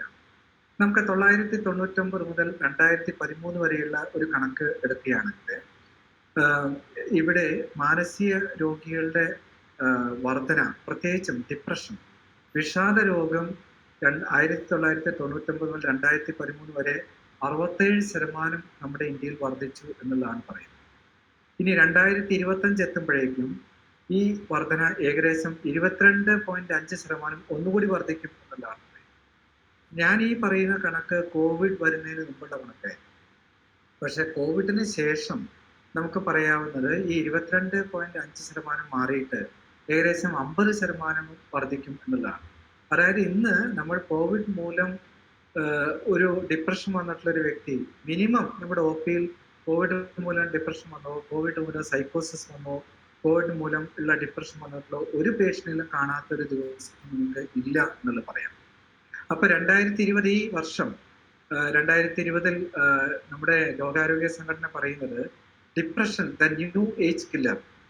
നമ്മുടെ ലോകത്തിൽ ഏറ്റവും കൂടുതൽ ആളുകൾ മരിക്കുന്നത് ഇപ്പം ഈ വർഷത്തിൽ ഡിപ്രഷൻ മൂലമുള്ള, വിഷാദ രോഗം മൂലമുള്ള, ആത്മഹത്യ മൂലമായിരിക്കും എന്നുള്ളതാണ്.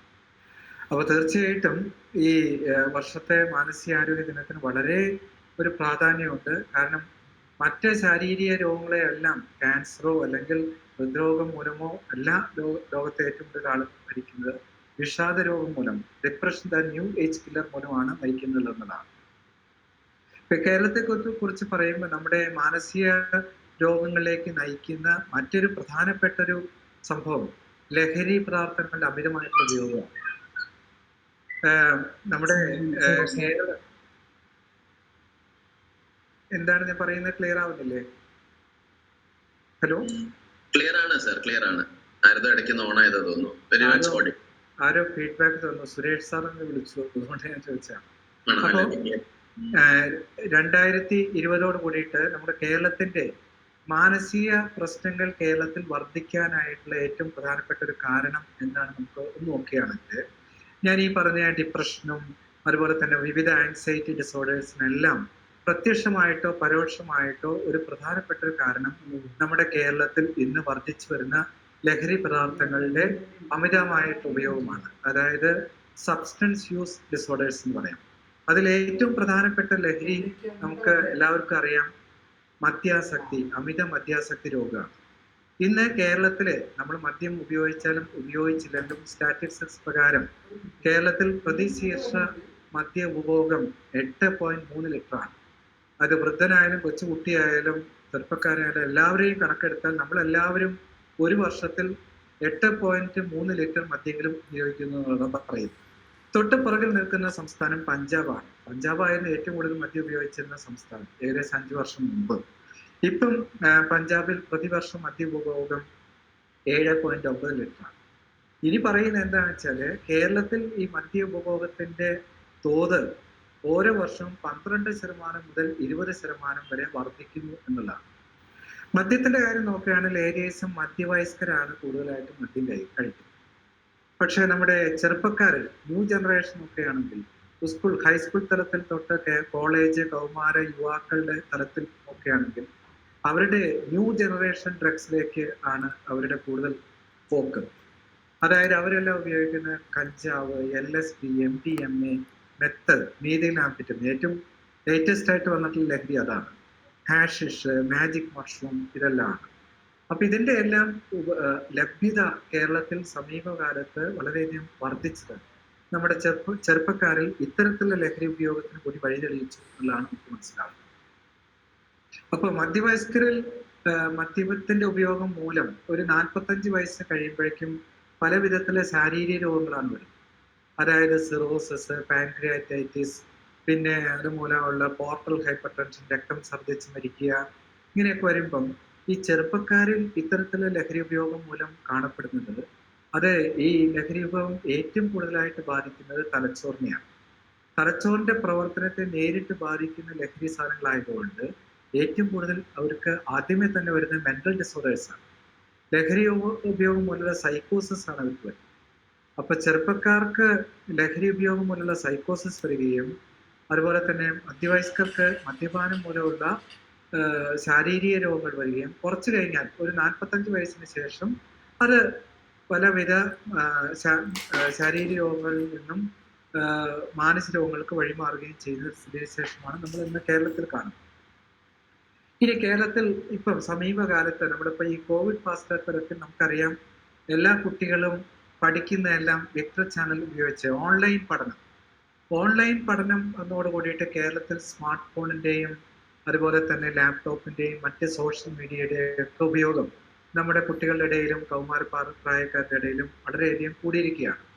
ഇതുമൂലം നമ്മൾ അറിയാതെ തന്നെ വന്നുകൊണ്ടിരിക്കുന്ന ഒരു കുട്ടികളുടെ ഇടയിലുള്ള ഒരു രോഗം സ്ക്രീൻ അഡിക്ഷൻ എന്ന് പറയുന്ന ഒരു ന്യൂ ജനറേഷൻ ലഹരി രോഗം നമ്മൾ അറിഞ്ഞോ, നമ്മുടെ മാതാപിതാക്കൾ അറിഞ്ഞോ അറിയാതെയോ വന്നുപെട്ടിരിക്കുന്ന ലഹരി രോഗമാണ്. ഈ സ്ക്രീൻ അഡിക്ഷൻ എപ്പോഴും ലഹരി ഉപയോഗമാണെന്ന് പലർക്കും അറിയില്ല. മറ്റ് ലഹരി ഉപയോഗിക്കുന്ന പോലെ തന്നെ എല്ലാ വിധത്തിലുള്ള അഡിക്ഷനും അതിന്റെ വിത്ഡ്രോൾ സിംറ്റംസും അത് ഉണ്ടാക്കുന്ന മാനസിക പ്രശ്നങ്ങളെല്ലാം ഈ സ്ക്രീൻ അഡിക്ഷൻ വളരെ കൂടുതലാണ്. അപ്പൊ ഇങ്ങനെ അറിയാതെയോ ഇങ്ങനെയുള്ള സ്ക്രീൻ അഡിക്ഷൻ വന്നുകൊണ്ട് കുട്ടികൾക്ക് ഇപ്പം സ്വകാര്യ ജീവിതം, പ്രൈവസി വളരെ കൂടിയതുകൊണ്ട്, ഇത്തരത്തിലുള്ള ലഹരി സ്ക്രീൻ അഡിക്ഷൻ കൂടിയതുകൊണ്ട് പല വിധത്തിലുള്ള അവിഹിത ബന്ധങ്ങളിലേക്കും ഇതുമൂലം ലഹരി സാധനങ്ങളുടെ ഉപയോഗമൊക്കെ വളരെ കൂടിയിരിക്കുകയാണ്. ഞാൻ എൻ്റെ ഒരു ചെറിയ അനുഭവം പറയുകയാണെങ്കിൽ ഒരു +2 പഠിക്കുന്ന ഒരു പെൺകുട്ടിയെ ഒരാഴ്ച മുമ്പ് അവരുടെ രണ്ടുപേരും ടീച്ചേഴ്സായിട്ടുള്ള മാതാപിതാക്കൾ കൊണ്ടുവന്ന് എന്താണെന്ന് വെച്ചാൽ കഴിഞ്ഞ കുറച്ച് ദിവസങ്ങളായിട്ട് ഈ കുട്ടി പെരുമാറുന്നതും സംസാരിക്കുന്നതെല്ലാം പരസ്പര ബന്ധമില്ലാതെ സംസാരിക്കുന്നു, ഒരു അബോധാവസ്ഥയിലുള്ള രീതിയിലുള്ള സംസാരമൊക്കെയാണ് എന്ന് പറഞ്ഞപ്പോൾ കുറച്ച് കഴിഞ്ഞപ്പോഴാണ് മനസ്സിലാവുന്നത് ഈ കുട്ടി കിടന്നുറങ്ങുന്നത് അവരുടെ അപ്സ്റ്റെയറിലുള്ള റൂമിൽ ബെഡ്റൂമിൽ കിടന്നുറങ്ങുകയും ഈ മൊബൈൽ ഫോൺ ഉപയോഗിച്ച് തൊട്ടടുത്തുള്ള ഒരു പയ്യനായിട്ട് ബന്ധം സ്ഥാപിക്കുകയും എല്ലാ ദിവസവും രാത്രി കഞ്ചാവ് ടെറസിന്റെ മേലെ കൂടെ കയറിയിട്ട് ഈ അടുത്ത വീട്ടിലെ പയ്യൻ ഈ കുട്ടിക്ക് എത്തിച്ചു കൊടുക്കുകയും അത് ഭയങ്കരമായിട്ട് ഉപയോഗിച്ച കന്നാബിസ് ഇൻഡ്യൂസ്ഡ് സൈക്കോസിസ് എന്ന് പറയുന്ന അവസ്ഥ, ഞാൻ മുമ്പ് സൂചിപ്പിച്ച ഈ അവസ്ഥയിലെത്തിയിട്ട് ആ ഒരു സൈക്കോസിസിന്റെ ഭാഗമായിട്ടാണ് കുട്ടി ഈ രീതിയിൽ പെരുമാറാൻ തുടങ്ങി.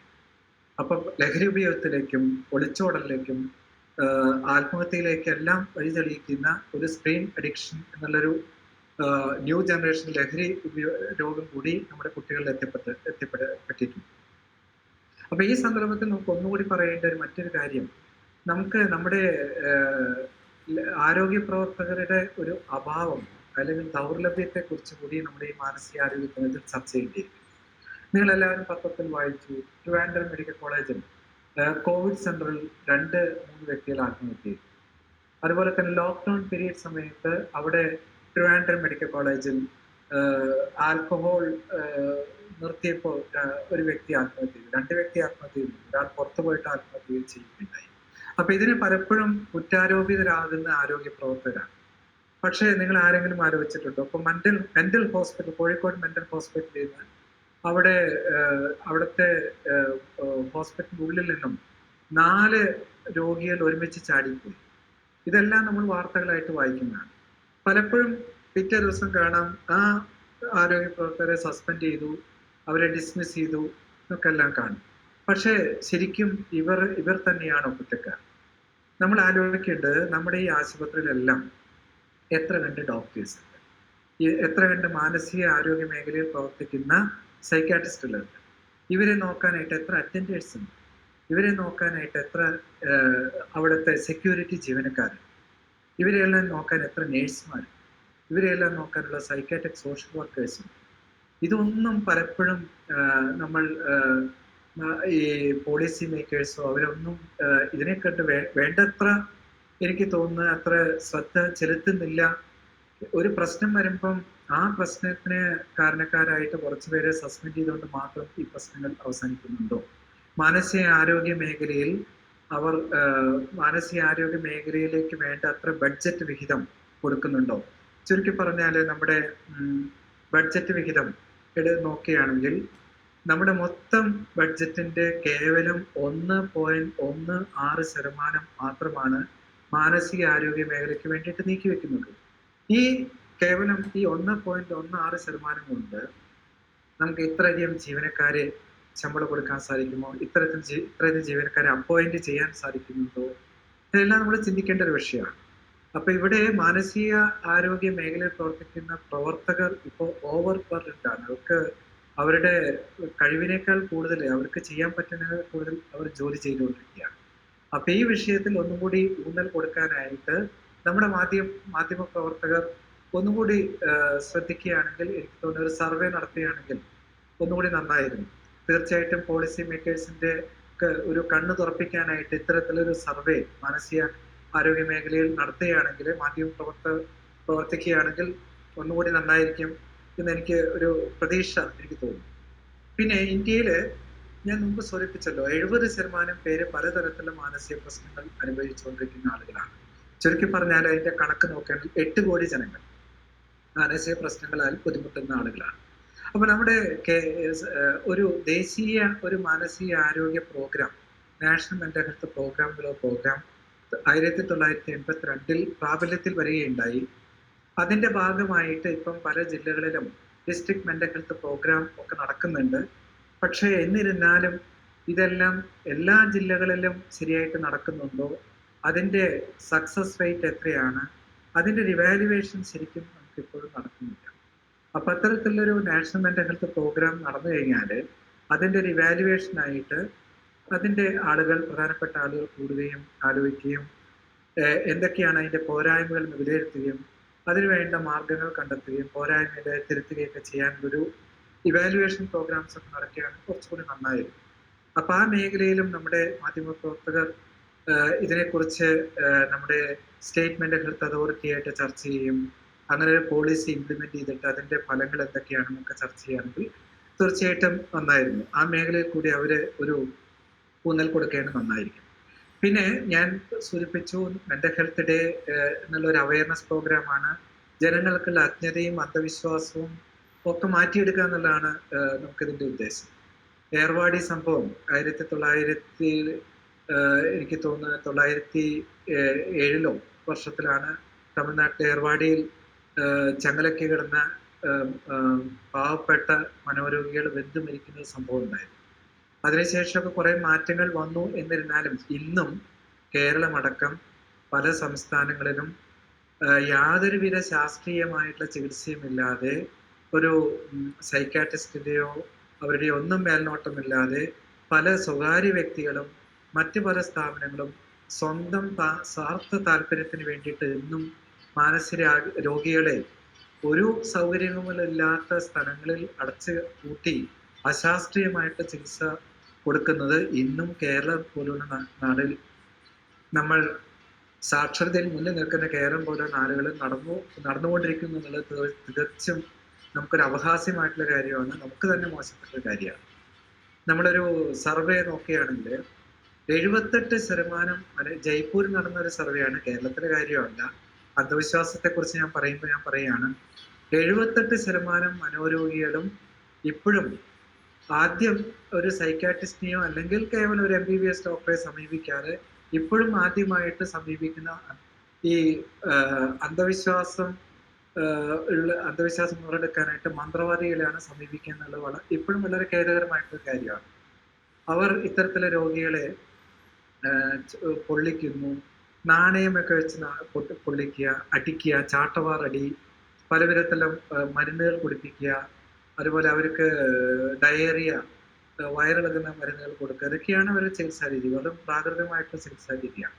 അപ്പൊ ഈ ചികിത്സാ രീതികളെല്ലാം എങ്ങനെ മാറിയെടുക്കണമെങ്കിൽ തീർച്ചയായിട്ടും നമ്മുടെ മാധ്യമ പ്രവർത്തകർക്ക് ഈ മാനസികാരോഗ്യ മേഖലയിൽ പ്രവർത്തിക്കുന്ന വിവിധ ആളുകളുടെ ലേഖനങ്ങളോ മറ്റു കാര്യങ്ങളോ ഒക്കെ പത്രത്തിൽ കൊടുക്കുകയും അങ്ങനെ നമുക്ക് ജനങ്ങളെ ബോധവൽക്കരിക്കാനായിട്ട് തീർച്ചയായിട്ടും ഈ മാധ്യമ പ്രവർത്തകർക്ക് മാനസികാരോഗ്യം മെച്ചപ്പെടുത്തുന്നതിൽ വളരെ ഗണ്യമായിട്ടുള്ള പങ്കുണ്ട് എന്നുള്ളത് ഞാൻ പറയാം.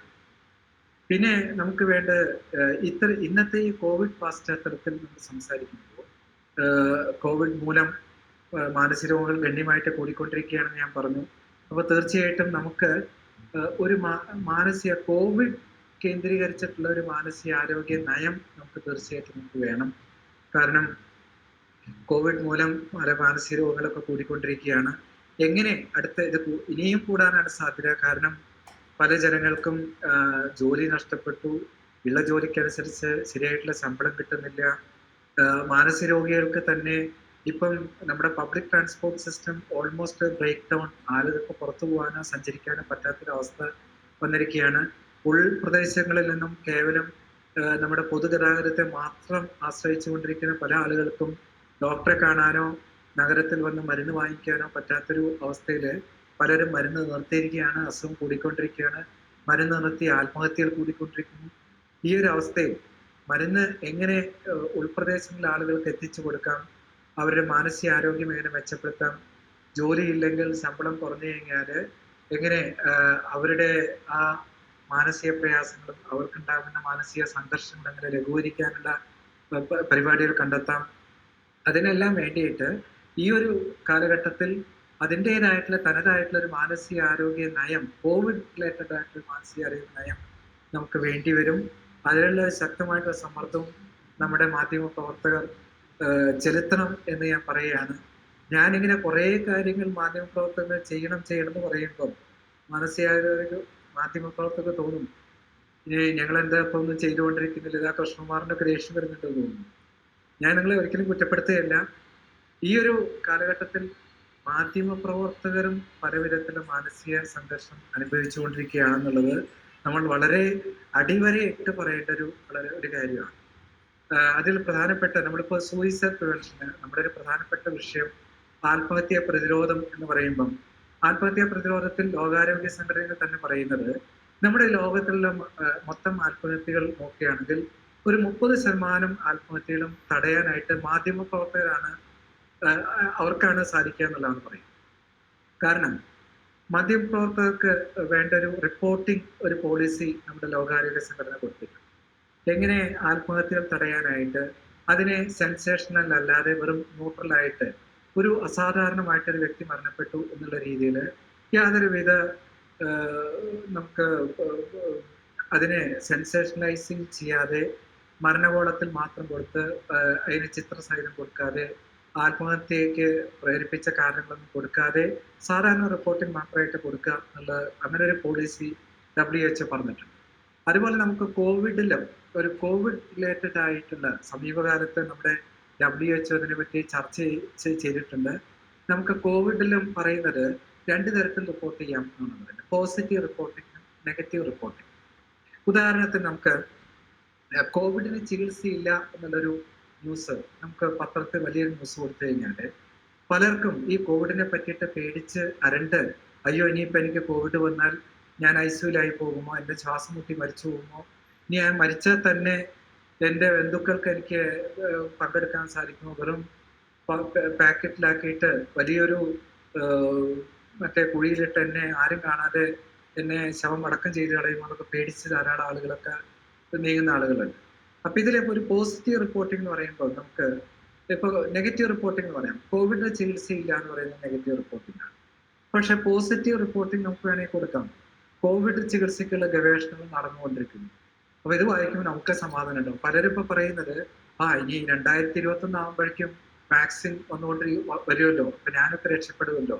അപ്പൊ കോവിഡിന്റെ വാക്സിൻ വന്നുകൊണ്ടിരിക്കുന്നു എന്ന് പറയുമ്പോൾ തന്നെ ജനങ്ങൾക്ക് ഒരു പ്രതീക്ഷയാണ്. അപ്പൊ നമുക്ക് മീഡിയയില് ഒരു കാര്യം തന്നെ, ഇപ്പൊ നമുക്ക് കോവിഡ് രോഗികളുടെ മരണം ഇത് 1000 അടുക്കുന്നു. കേരളത്തിൽ കോവിഡ് രോഗികളുടെ മരണം 1000 കവിഞ്ഞു എന്ന് പറയുമ്പോൾ നമുക്കൊരു പേടി, ഞാനായിരിക്കും 1001ാമത്തെ ആള് എന്നുള്ളൊരു പേടി വരും. അപ്പോൾ നമുക്ക് ആ ഒരു നമ്പർ കാണിക്കാതെ, അല്ലെങ്കിൽ മരണം മരിച്ചുകൊണ്ടിരിക്കുന്നു, മരിച്ചു വീഴുന്നു, തെരുവിൽ ആളുകൾ മരിച്ചു വീഴുന്നു എന്നൊക്കെ പറയുന്നേക്കാൾ കുറച്ചുകൂടി നമുക്ക് ജനങ്ങൾക്ക് പരിഭ്രാന്തി സൃഷ്ടിക്കാത്ത രീതിയിൽ നമുക്ക് ആ ന്യൂസിനെ കൊടുക്കുകയാണെങ്കിൽ ചിലപ്പോ ആ സർക്കുലേഷനൊക്കെ ബാധിച്ചെന്നിരിക്കാം. എനിക്ക് അത്ര അതിനെപ്പറ്റി പറയാൻ പറ്റില്ല. ചിലപ്പം പരിഭ്രാന്തിയോടുകൂടി ജനങ്ങൾ റോട്ടിൽ മരിച്ചു വീഴുന്നു എന്നൊക്കെ പറയുമ്പം സർക്കുലേഷൻ കൂടാം. അതിനെപ്പറ്റിയൊന്നും എനിക്ക് പറയാൻ പറ്റില്ല. എന്നിരുന്നാലും കുറച്ചുകൂടി ജനങ്ങൾക്ക് ഒരു ശുഭപ്രതീക്ഷ കൊടുക്കുന്ന രീതിയിൽ നമുക്ക് ഈ ന്യൂസ് കൊടുക്കുകയാണെങ്കിൽ വാക്സിൻ വന്നുകൊണ്ടിരിക്കുന്നു, നമ്മുടെ പടിവാതിക്കൽ എത്തിക്കഴിഞ്ഞു, നാളെ മുതൽ വാക്സിൻ എടുക്കുമെന്ന് പറയുമ്പോൾ ധാരാളം ജനങ്ങൾക്ക് ഒരു പ്രതീക്ഷ എടുക്കും. ആ രീതിയിലൊക്കെ കൊടുക്കുകയാണെങ്കിൽ തീർച്ചയായിട്ടും നന്നായിരിക്കും എന്നാണ് എനിക്ക് പറയാനുള്ളത്. പിന്നെ നമ്മുടെ മാധ്യമ പ്രവർത്തകരുടെ മെന്റൽ ഹെൽത്തിനെ കുറിച്ച് കൂടി തീർച്ചയായിട്ടും പറയണം. ഇന്ന് മാധ്യമ പ്രവർത്തകരെ, പ്രത്യേകിച്ചും എനിക്കറിയാവുന്ന ചില പേഴ്സണലായിട്ട് അറിയാവുന്ന ചില മാധ്യമ പ്രവർത്തകരെടുത്തിട്ടുണ്ട്, അവരെല്ലാം പറയാനുണ്ട്, ഞാൻ 2 ദിവസമായിട്ട് ഉറങ്ങിയിട്ട് ക്യാമറയും കൊണ്ട് ഞാൻ ഗുരുതരാങ്ങനെ നടന്നുകൊണ്ടിരിക്കുകയാണെന്ന് പറയാറുണ്ട്. അപ്പൊ അവർ ഉറങ്ങുന്നുണ്ടോ, അവരെങ്ങനെ അവിടെ പോകും ഇവിടെ പോകും എന്ന് പറയാണ്, അവർ ഉറങ്ങുന്നുണ്ടോ, അവർ ഭക്ഷണം കഴിച്ചിട്ടുണ്ടോ, കുടിച്ചിട്ടുണ്ടോ? ഞാനൊരു TV ചാനലിൽ ഞാൻ ശ്രദ്ധിച്ചപ്പം ആ ന്യൂസ് ലീഡർ ഒരാഴ്ചയായിട്ട് ഒരു കളറിൽ അതേ ഡ്രസ്സ് തന്നെ ഇട്ടുകൊണ്ടിരിക്കും. അപ്പൊ ഞാനത് വിളിച്ചു ചോദിച്ചു. അപ്പം പറയുന്നത് ഈ ഡ്രസ്സ് കഴിയാൽ ഓൾട്ടർനേറ്റീവ് ഡ്രസ്സ് ഇല്ല. കാരണം ആ റീഡർ ആ ന്യൂസ് റൂം ഓഫീസിൽ തന്നെയാണ് ഒരാഴ്ചയായിട്ട് താമസം. അപ്പൊ ഞാനിങ്ങനെ ആ ഒറ്റ ഡ്രസ്സ് ഇങ്ങനെ ഇട്ടുകൊണ്ട് എന്തുകൊണ്ട് ഇങ്ങനെ വരുന്നു എന്നുള്ളത് ചോദിച്ചപ്പോൾ അദ്ദേഹം പറഞ്ഞാണ്. അപ്പൊ അവരുടെ പേഴ്സണൽ ആയിട്ടുള്ള ഇഷ്യൂസ് നമ്മൾ അറിയുന്നില്ല. ഈ ന്യൂസ് ലീഡറോ അല്ലെങ്കിൽ മാധ്യമപ്രവർത്തകരോ വീട്ടിൽ പോകുന്നുണ്ടോ, മര്യാദയ്ക്ക് ഭക്ഷണം കഴിക്കുന്നുണ്ടോ, അവർക്കൊന്ന് വിശ്രമിക്കാനുള്ള സമയം കിട്ടുന്നുണ്ടോ, അവരെ പ്രാഥമിക കർമ്മങ്ങൾ പോലും നിറവേറ്റുന്നുണ്ടോ എന്നുള്ളതും നമ്മൾ അറിയുന്നില്ല. അപ്പൊ അവരുടെ കാര്യങ്ങൾ കൂടി നമ്മൾ നോക്കണം. പിന്നെ അവർക്കുള്ള പലപ്പോഴും നമ്മളിപ്പോ ഈ ശമ്പളം വെട്ടിക്കുറച്ചു എന്നൊക്കെ പറയുമ്പം മാധ്യമപ്രവർത്തകർക്ക് ശമ്പളം കിട്ടുന്നുണ്ടോ? പേഴ്സണലായിട്ട് പലരും പറയുന്നത് നിലനിൽപ്പിനുള്ള കാര്യങ്ങൾ വളരെ ബുദ്ധിമുട്ടാണെന്നൊക്കെ പറയുന്നുണ്ട്.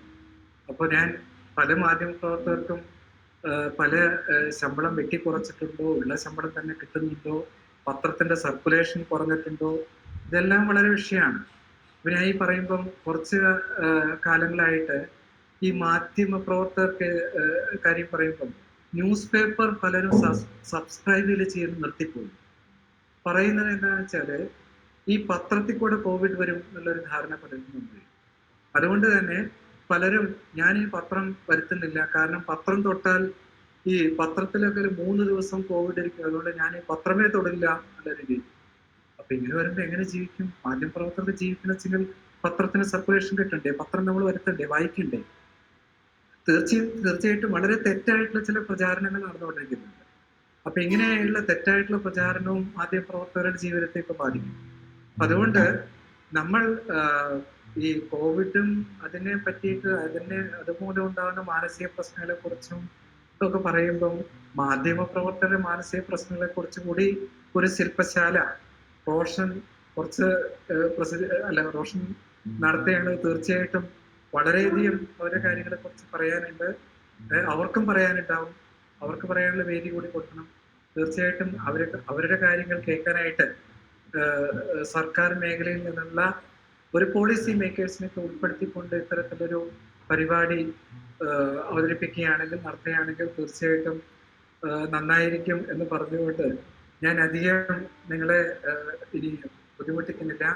ദോഷം പറഞ്ഞ് 20 മിനിറ്റ് സംസാരിക്കാനാണ്. അപ്പൊ ഞാൻ ഒന്നുകൂടി ഈ ഒരു സന്ദർഭത്തിൽ എനിക്ക് ഇവിടെ സംസാരിക്കാനായിട്ട് അവസരം തന്ന കോഴിക്കോട് പ്രസ് ക്ലബിനും നമ്മുടെ കോമ്പോസർ റീജിയണൽ സെന്ററിനും പ്രത്യേകിച്ച് റോഷനും നന്ദി പറഞ്ഞുകൊണ്ട് ഞാൻ 2 വാക്കുകൾ സമർപ്പിക്കുന്നു. നമസ്കാരം. Thank you so much, sir.